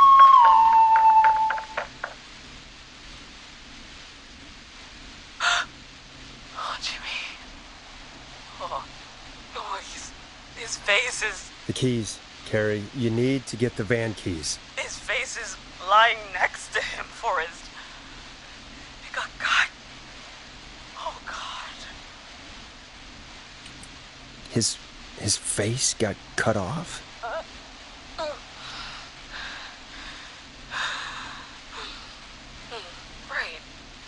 Right. The van keys. Oh, Jesus! The whistling man got the runner! Where's the key? Where's the key? Got him!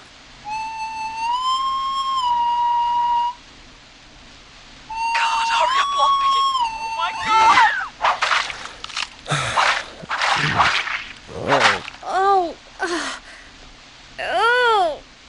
Oh. This is going terribly! You have to keep going. Don't give up, Carrie. Don't give up. Right. We just gotta keep pushing on. Time to trap the killer. All right. Bait. Get into position. Everybody else, hide.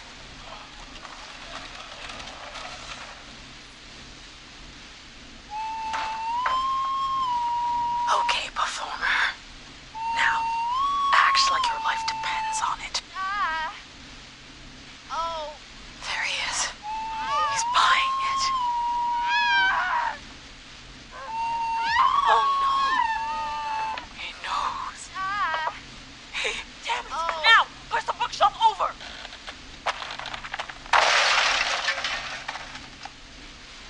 Oh my God, they both went through the floor. Spotter! You need to climb down now. We gotta go.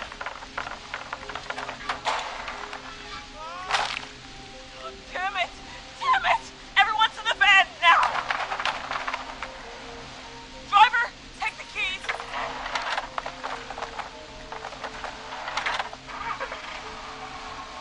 Goddamn gate's still locked. We're gonna have to ram it! Carrie? Oh, what was that? It's the whistling man! Drive! Now! Hold on!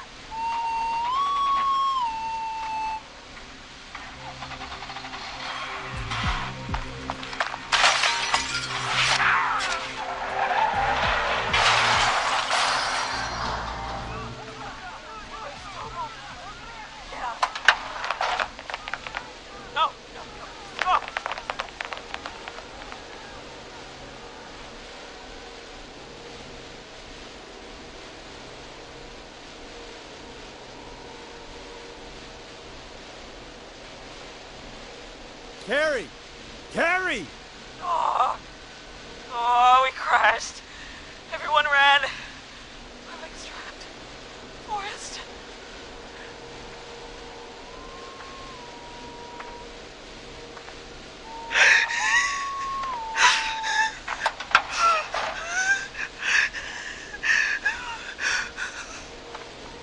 Please, no!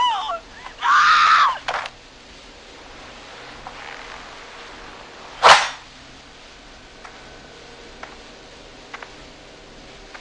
Carrie?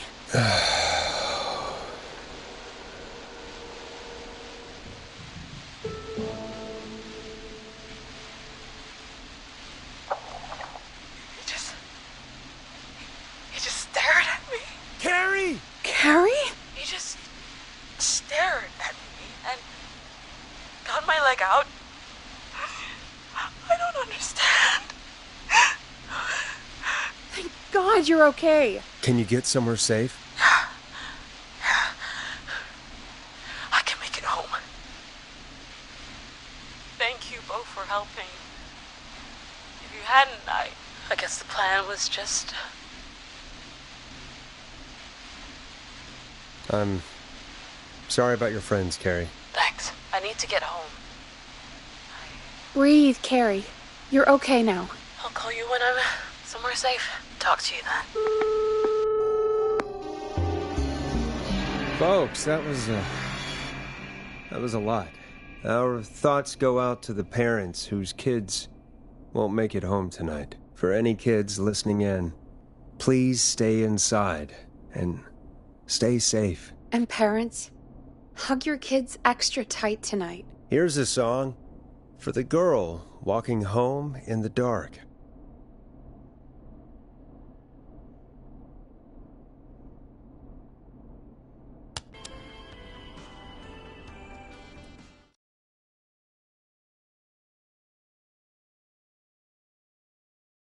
We had a call come in.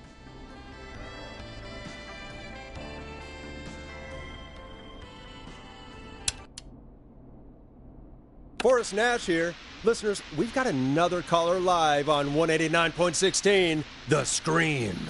What's on your mind, caller? Hey, Forrest. I just wanted to phone in and say that I think I speak for everyone when I say that you're providing a real service for Gallows Creek tonight. It's cool what you're doing, man. Well, I'm just doing my job, friend. Anyway, tell me about yourself. What's your name? Are you keeping safe tonight? Yeah, man, I'm good, thanks. I'm at my roller rink, trying to get everything ready for the Harvest Festival tomorrow. I had a guy from Starling Security here earlier installing the Starling 4000 system, so I'm a little behind.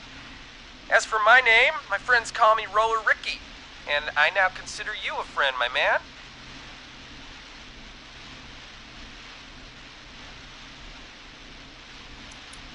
I don't allow self-promotion on my show. Sorry.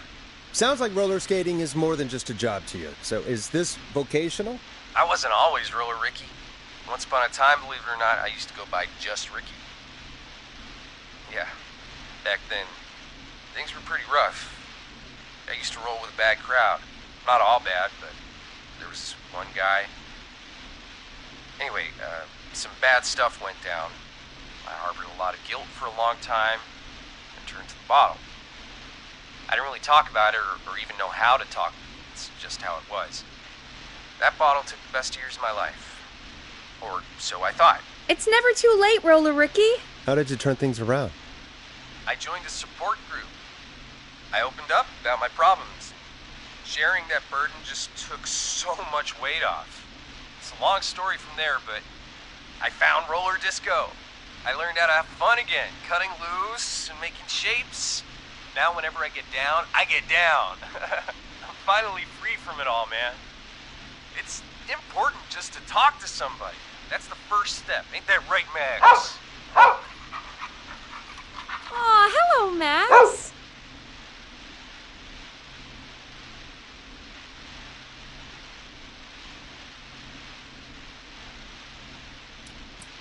There it is, folks. We've officially gone to the dogs. Come on, Forrest. Max is the best guest we've had. Yes, he is. He's not even here, Peggy.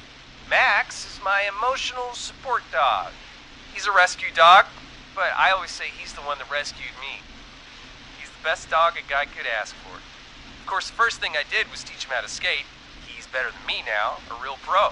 Max can skate? Yeah, man. At first they said it couldn't be done, and then they said it shouldn't be done. But Maxie loves the rink, man. Is that another train, Maxie? Maxie loves trains, man. He's even got that special howl to greet them.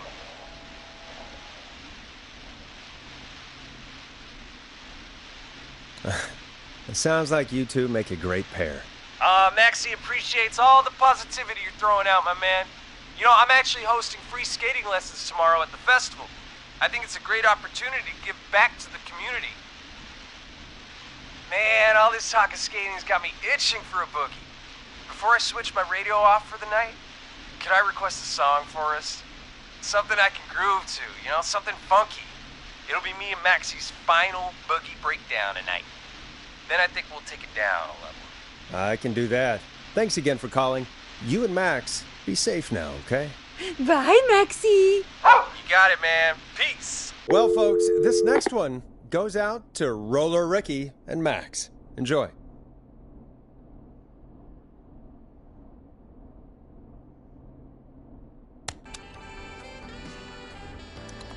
I really needed that call, you know, after everything. Yeah, I get that.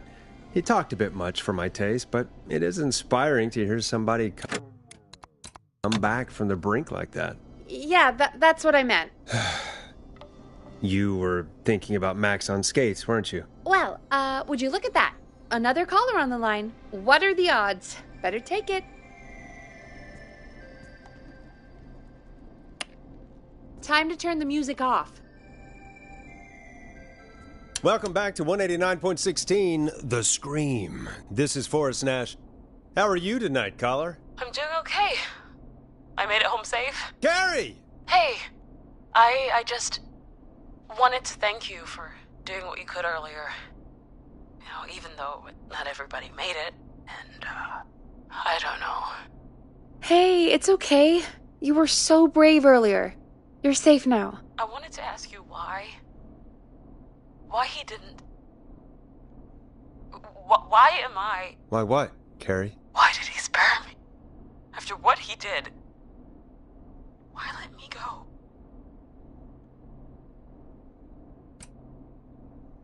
Maybe he only wanted to hurt the pranksters. Maybe. Did he just think everyone was making fun of him? Did he always hate these hazing rituals? I mean, if he did, why wait all these years to... Why do this now? These stupid hazing nights have to stop. Carrie, you did so well tonight. Stay safe and rest. Help is coming to Gallows Creek. We just need to hold on. Thanks, Peggy. Hey, Forrest? Could I request a song? Of course, Carrie. What song? Any song by Blast Processor. And thank you. This next one goes out to Carrie.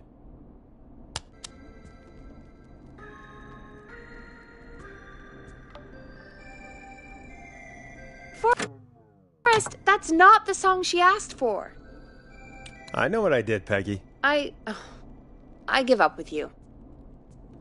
You know, what Carrie just said has really got me thinking. About what? The whistling man left her alone. Why? There must be a reason. When it comes to masked whistling killers, I don't think a reason is a key part of their process. Well, it's something to consider. I need to take a break. If you want to stretch your legs, now's the time. Just hit the Peggy button when you want to get back on air.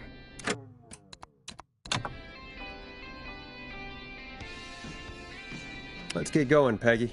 Alrighty, we could run another segment or... Scratch that, Forrest. We have a caller. Okay, Forrest, shut the music off. You're through to 189.16, The Scream. What's your emergency? Hello again, Forrest. Oh, that call with the teens was awful, those poor kids. Still, I'm glad the girl didn't get hurt. Thanks for your concern. Are you in trouble? What's on your mind? I wanted to ask you again to play my song, Forrest. You said you were going to play it. but you didn't? Your name was Dawn, right? What, Peggy? Yes. Oh, well remembered. My name is Dawn, and I wanted to ask you again to play my tune, Forrest. Long Ride Home? You know, the one that Peggy said she threw outside the window? But we don't have that song. As you just said, Peggy threw it out the window. But, Forrest, you do have it. It's just outside the window. There's a serial killer on the loose. I can't just go outside hunting for a record. I'm really sorry, Dawn, but we just can't get it right now. But wasn't the Whistling Man just at the old murder house? That's miles from the station. It won't take you a second to grab it. Call us back tomorrow when this is all over, Dawn, and I'll gladly play it for you then. No, that won't do. Don't worry. I think I can bring you around. Forrest? Peggy, I'm calling with more than a request. I know something. I think I know who's gonna be next. What? Are you serious? Play my song, Forrest, and you'll find out. Well, folks, here's some music for you while I think things over.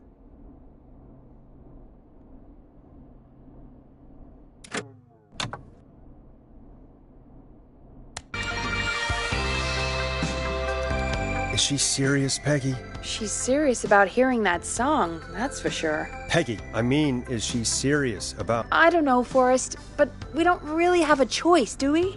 If she's telling the truth... Then why don't you go and get it? It's one of Reggie's K-Fam regulations. I can't leave the booth while we're on air. Peggy. Just... you can do it, okay? Fine. You're a good man, Forrest. I'll slide you the key to the fire door. Wait. Our fire door has to be unlocked? Yeah, you know, I never thought about it, but yeah. We should talk to Reggie about that later. Anyway, I'll hold the fort down while you're out. Maybe I'll even get a caller. That could be exciting. 189.16, The Screw. With me, Peggy.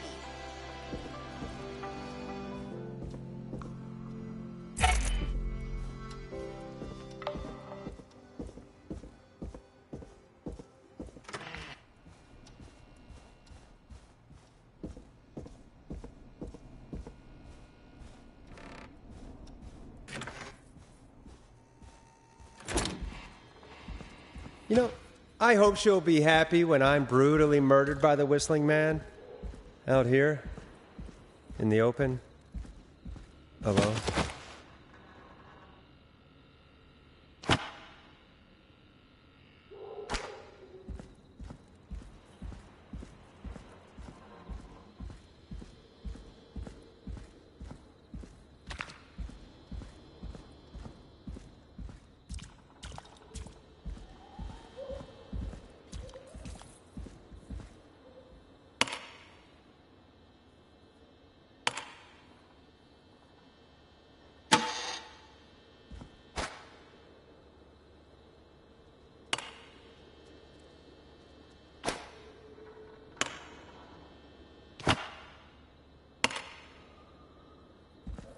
Here it is. Long Ride Home.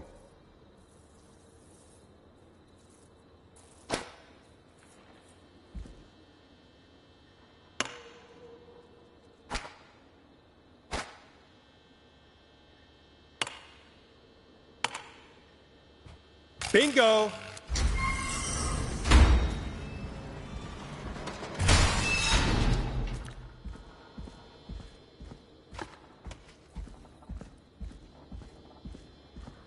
I could probably survive that fall. Looks like the janitor's closet. What did Peggy say his name was? Clive?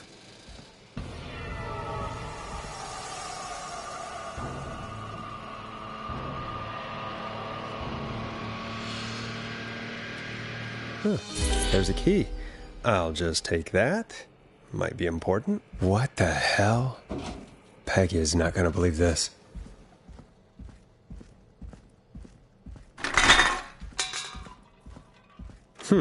I wonder how the show's going.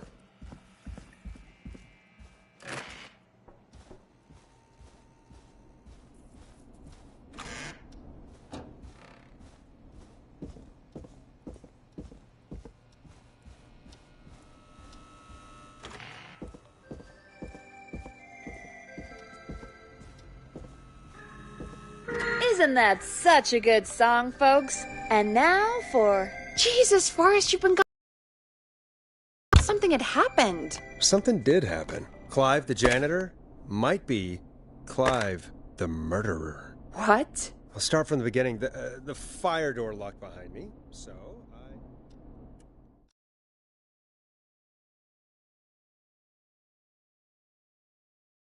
Did you heave that thing all the way up here? because the basement's creepy as hell and I don't like standing around down there? Fair.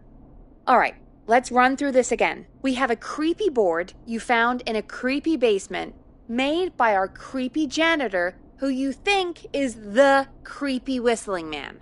Yep. And on the creepy board are the names Chuck Brody, Kim Walker, Rebecca Allen, and Aunt Williams. Correct.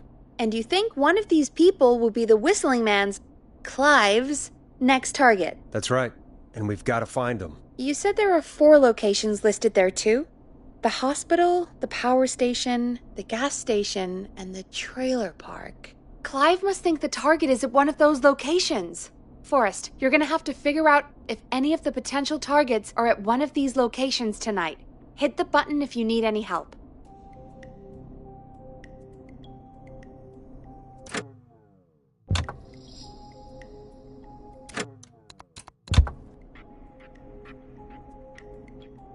How's it going? I'm ready, Peggy. Are you sure? We've only got one shot at this. I'm sure. Let's do this. Okay, name first. Who do you think the target is? Kim Walker. And where will I find them? The power station. Okay, I'm dialing.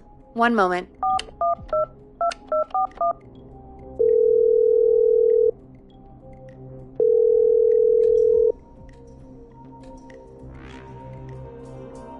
Forrest, I'm through to the power plant, but they say there isn't anyone by that name there. What? Then who? Jesus! It sounds like something blew up! He's using bombs now? Oh my god. The call board, One moment. Forrest, I'm getting so many calls. Just let me... I'm gonna take us off air for a moment. Peggy, what's happening in there? Peggy. I'm back. He blew up the gas station, Forrest. Okay. I spoke to the fire department and the hospital. The fire department is useless now, as you know. And, the hospital's only ambulance was at the gas station. Forrest, you've got to say something on the radio. You have to tell the town. I'm putting us back on air. Now. Gallows Creek. I don't know how to tell you this, but, the gas station's been bombed. Please, everyone, stay safe, stay inside, and... Oh, just bring us into some music, Forrest. Here's some music while we regroup here on KFAM 189.16, The Stream.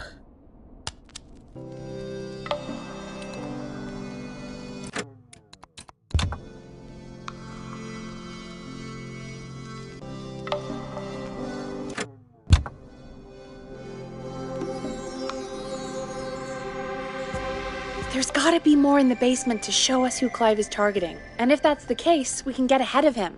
Stop the killings before they can happen.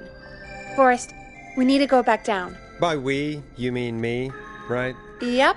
Like I said, I need to handle all these calls. Maybe start with that creepy mannequin room you mentioned before. I still have a lot of questions about those, by the way. Me too.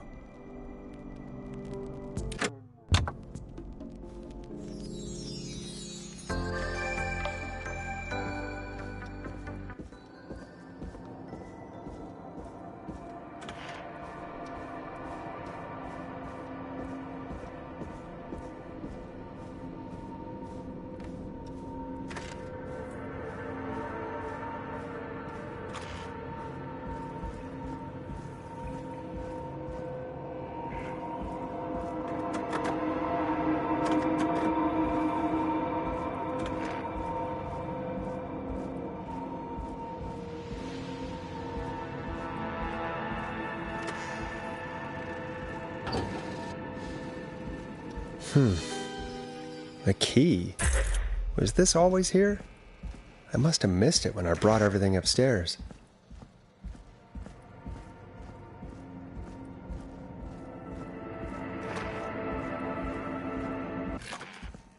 Hey, Forrest!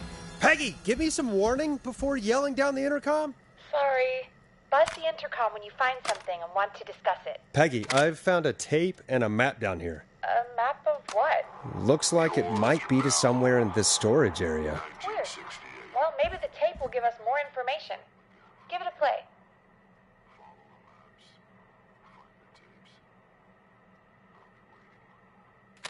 Wait, George Barrow? We all heard that he drowned after a night out drinking.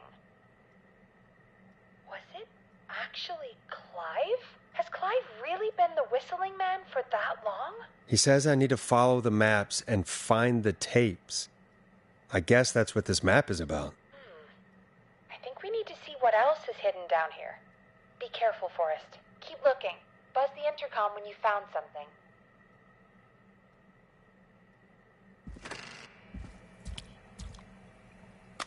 Time of autopsy is 7 a.m.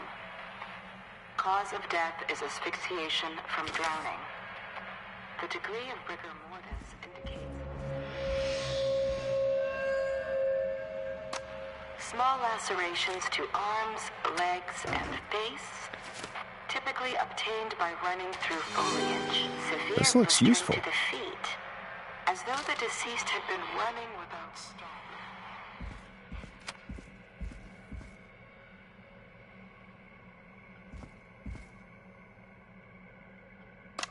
Preliminary toxicology results shows no signs of inebriation.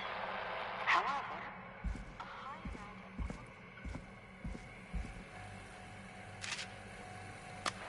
additionally, there appears to be a post-mortem injury to the arm.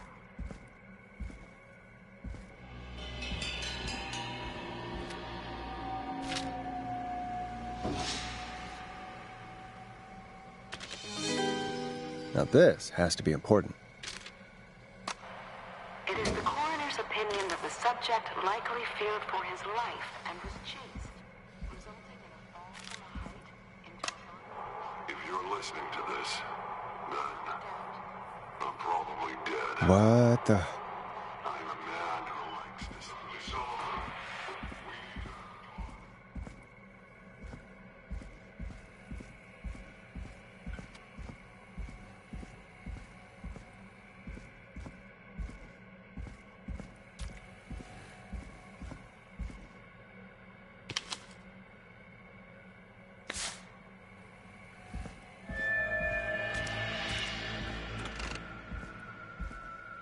What have you found, Forrest? It's an autopsy tape. Doesn't say for who, but I think it must be for George. Poor George. He was so young. Something's bugging me, Peggy. What do you mean? I swear I recognize the voice of the woman talking on the tape. I just can't place it. Seriously? Do you think you've met her before? I don't know. I mean, I just got here recently. I don't know. Found another tape. It talks more about how George died. What did it say? It sounds like he was running for his life. Sprinting through trees and bushes, getting cut up all over. What would drive someone to do that? I'm not sure yet. There's also a tape about a toxicology report. There were no signs of drinking or that he was on anything. What? But everyone said he went swimming drunk and drowned. It was in the newspaper and everything. I found a written autopsy report. What does it say? According to that, it's just like you said at the start. George drowned after getting drunk. Said he liked to fight, too. But that contradicts the tape. I know. And I think I know why. There's a note with the report that says, "I'm sorry I made you do this, Virginia." If it was on the autopsy report, then Virginia must be our coroner. Wait, the caller from earlier, when we had to call the takeout restaurants, wasn't her name Virginia? If only she had made it. Then we might have learned more about what's going on. It's okay. We did what we could. The takeout idea was a long shot as it was. I found a tape that introduces a new detail to the story. Post-mortem injury. Apparently, his arm got caught in a car door. A car door? Yeah, after he died. How do you suppose they can tell? How can they tell? I'm a radio producer, not a coroner. The written report I found doesn't mention it at all. How did his arm get trapped in a car door after he died? Unless he got it when the police collected his body, I guess someone else must have moved him after he was dead to where he was eventually found. But the report, what is going on here? I found a police report. Mentions a friend from earlier, Sandra Sharp. Sandra? The jazz runner? That's right. She found George's body washed up at the reservoir. The reservoir? Yeah? What's strange about that? George got cuts from running through foliage, right? But there's no forest around there. Also, how did it wash up at the reservoir? What do you mean? Reservoirs don't have tides. But that's what the police report said. It's not possible, though. I did a school project on reservoirs and got an A. But, yeah, not important right now. The important thing is that it doesn't make sense. What are you suggesting, then? That the body was originally found somewhere other than what the report suggests? That the sheriff tried to cover it up, but accidentally let something slip? Something like that. I think. Well, Sheriff Matthews wrote the report. If he hadn't been eviscerated, we could have asked him. And Sandra didn't make it either. In another tape, the coroner comes to the same conclusion as I did. George was running from something. Maybe an animal? Maybe, but then there's this next bit, where the coroner thinks he was moved post-death. So she agrees with us. At the end of the tape, someone burst in and demanded Virginia stop recording. I think it was Clive. This is starting to make sense now. This is a conspiracy to cover up what happened to George. I think I found Clive's last recording. I think Clive might be gone. Gone? I found a confession. Not for any killings, but for playing a part in covering up George's death. He left this behind in case he died. He hoped someone would find it. Do you think the whistling man already got him? Possibly. We've had a lot of callers tonight, but maybe not every victim made it to the phone, you know? We don't know how many there really are. Christ, Forrest, that's dark. I know, but Clive said he had read about other murders in other towns, and that the murders were all folks who knew about the incident. And the killings were getting closer to Gallows Creek. He said he wanted to do something good for once. The board in his office. He wasn't tracking people down to kill them. He was tracking them down to save them. Ugh, why didn't he just come out with all of this? He said his employer threatened his family if he spoke out about any of it. His employer? The one who orchestrated the cover-up? Oh, Clive. I'm sorry for thinking you'd killed all those people. Do you think you found everything? I think so. Forrest, what's going on here? Someone wanted that boy's death to seem like an accident, and they hired Clive to make it look that way. Come back upstairs when you're ready. We need to figure out our next step.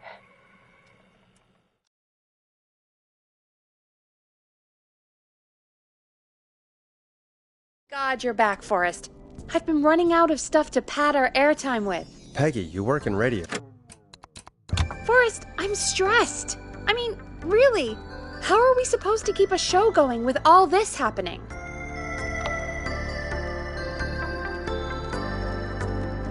This is our job, Peggy. We gotta do it. You're right. So, what's the plan now?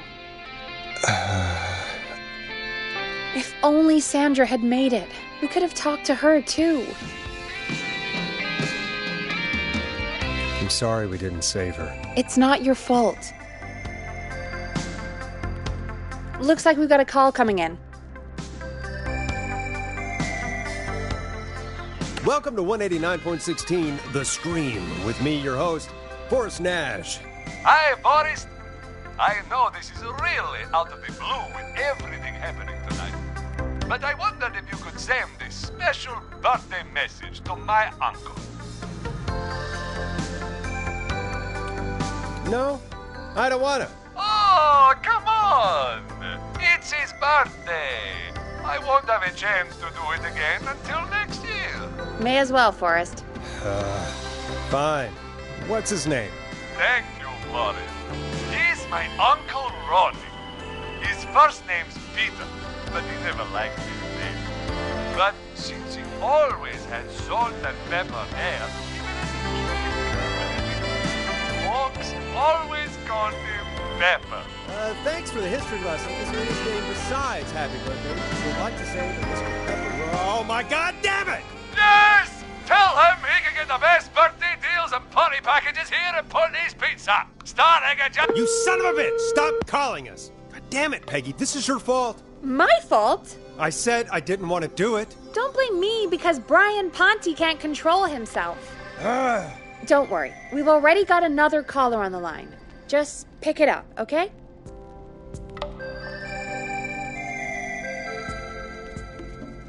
This is 189.16, The Scream. I'm Forrest Nash. You're on the air, caller.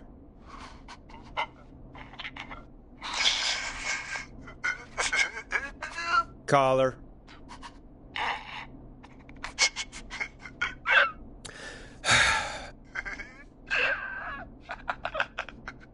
Ponte. Ponte's Pizza always delivers. Come rain or sleet or whistling man, we'll be there.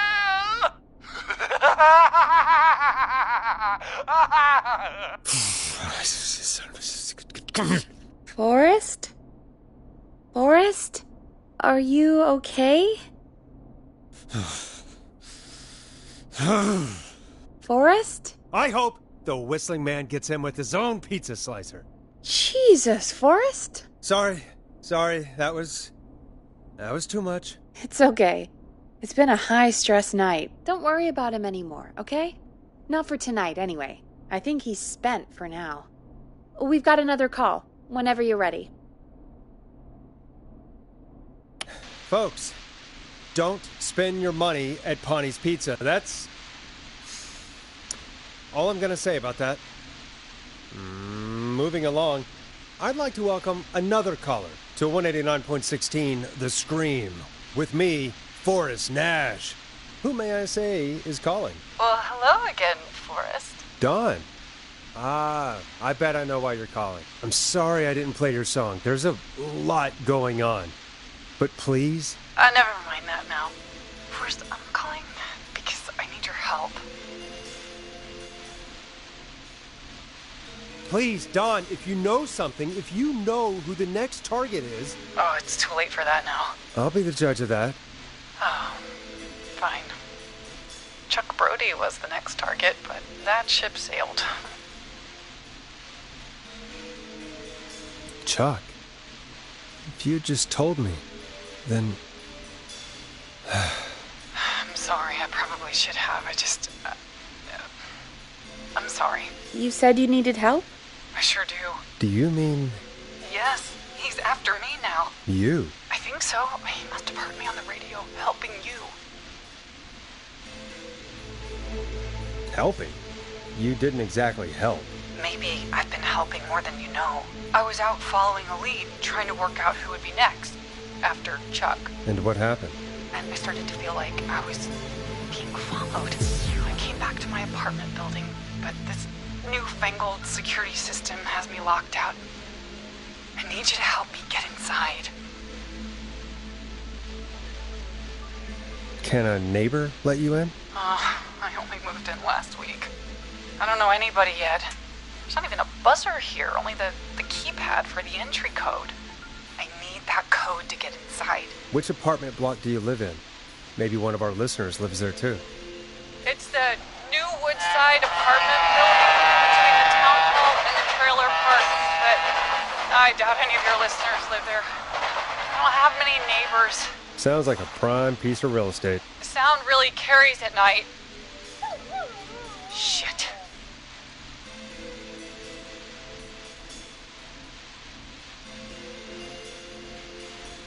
Is that a neighbor's dog? Yes, it is. Boy, I wish he'd muzzle that thing and... Oh. And now he's blasting David Scopo out of his window. This night can't get any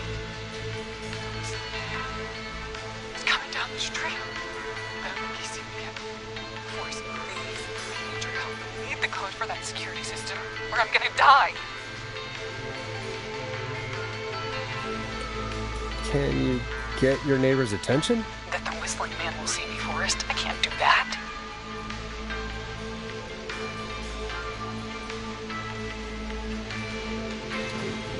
What's your neighbor's name? I don't know my neighbors, remember? Please, I need to get in. What's the name of the security system? There's a sticker on the box. It says Starling Security 4000 is keypad, and it looks like it wants a 6-digit number.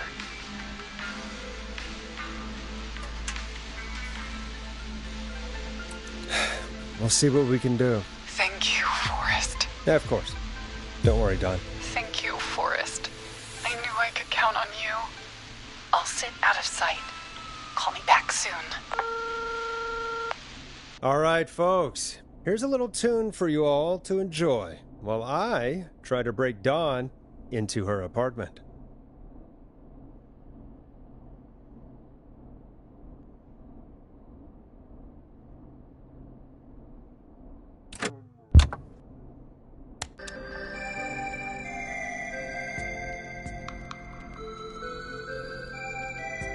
You were pretty quiet there, Peggy.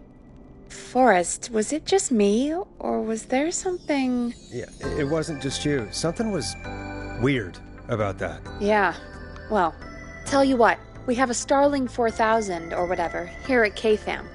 Clive bought one for the station. Maybe we can find something to help. Well, I'm not sure who, but to help someone.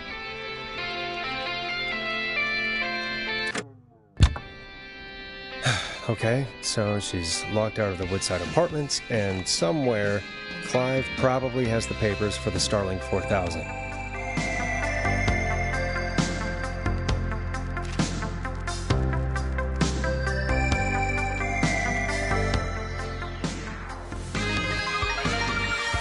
Welcome back, Forrest. Find anything? Nothing by way of key codes. I see.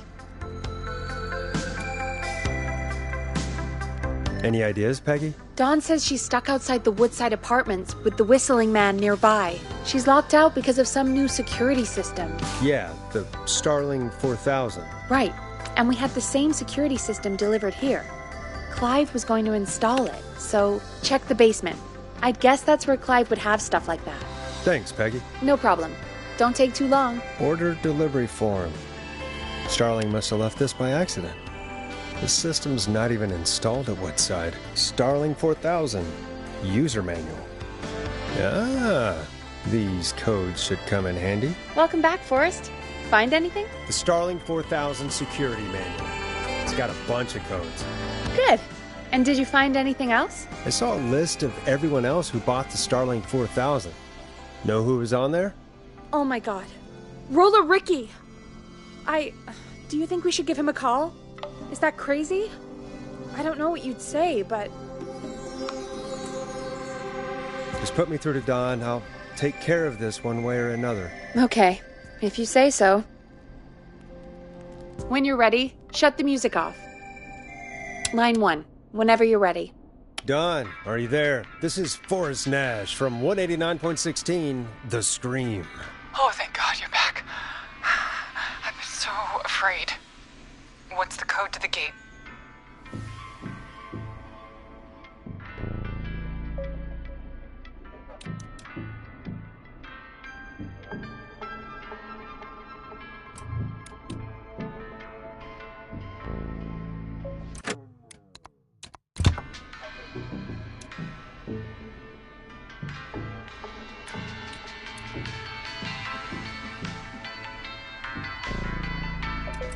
The code is 715914. Thank you, Forrest.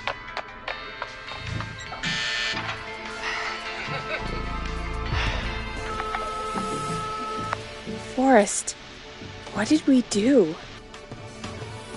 I don't know, actually. Guess we'll find out. Forrest, there's another call coming in. Evening, caller. You're live on... Forrest! The psycho's somewhere in the roller ring, dude. I just saw a shadow. Goddamn, how do you even get in? You've got to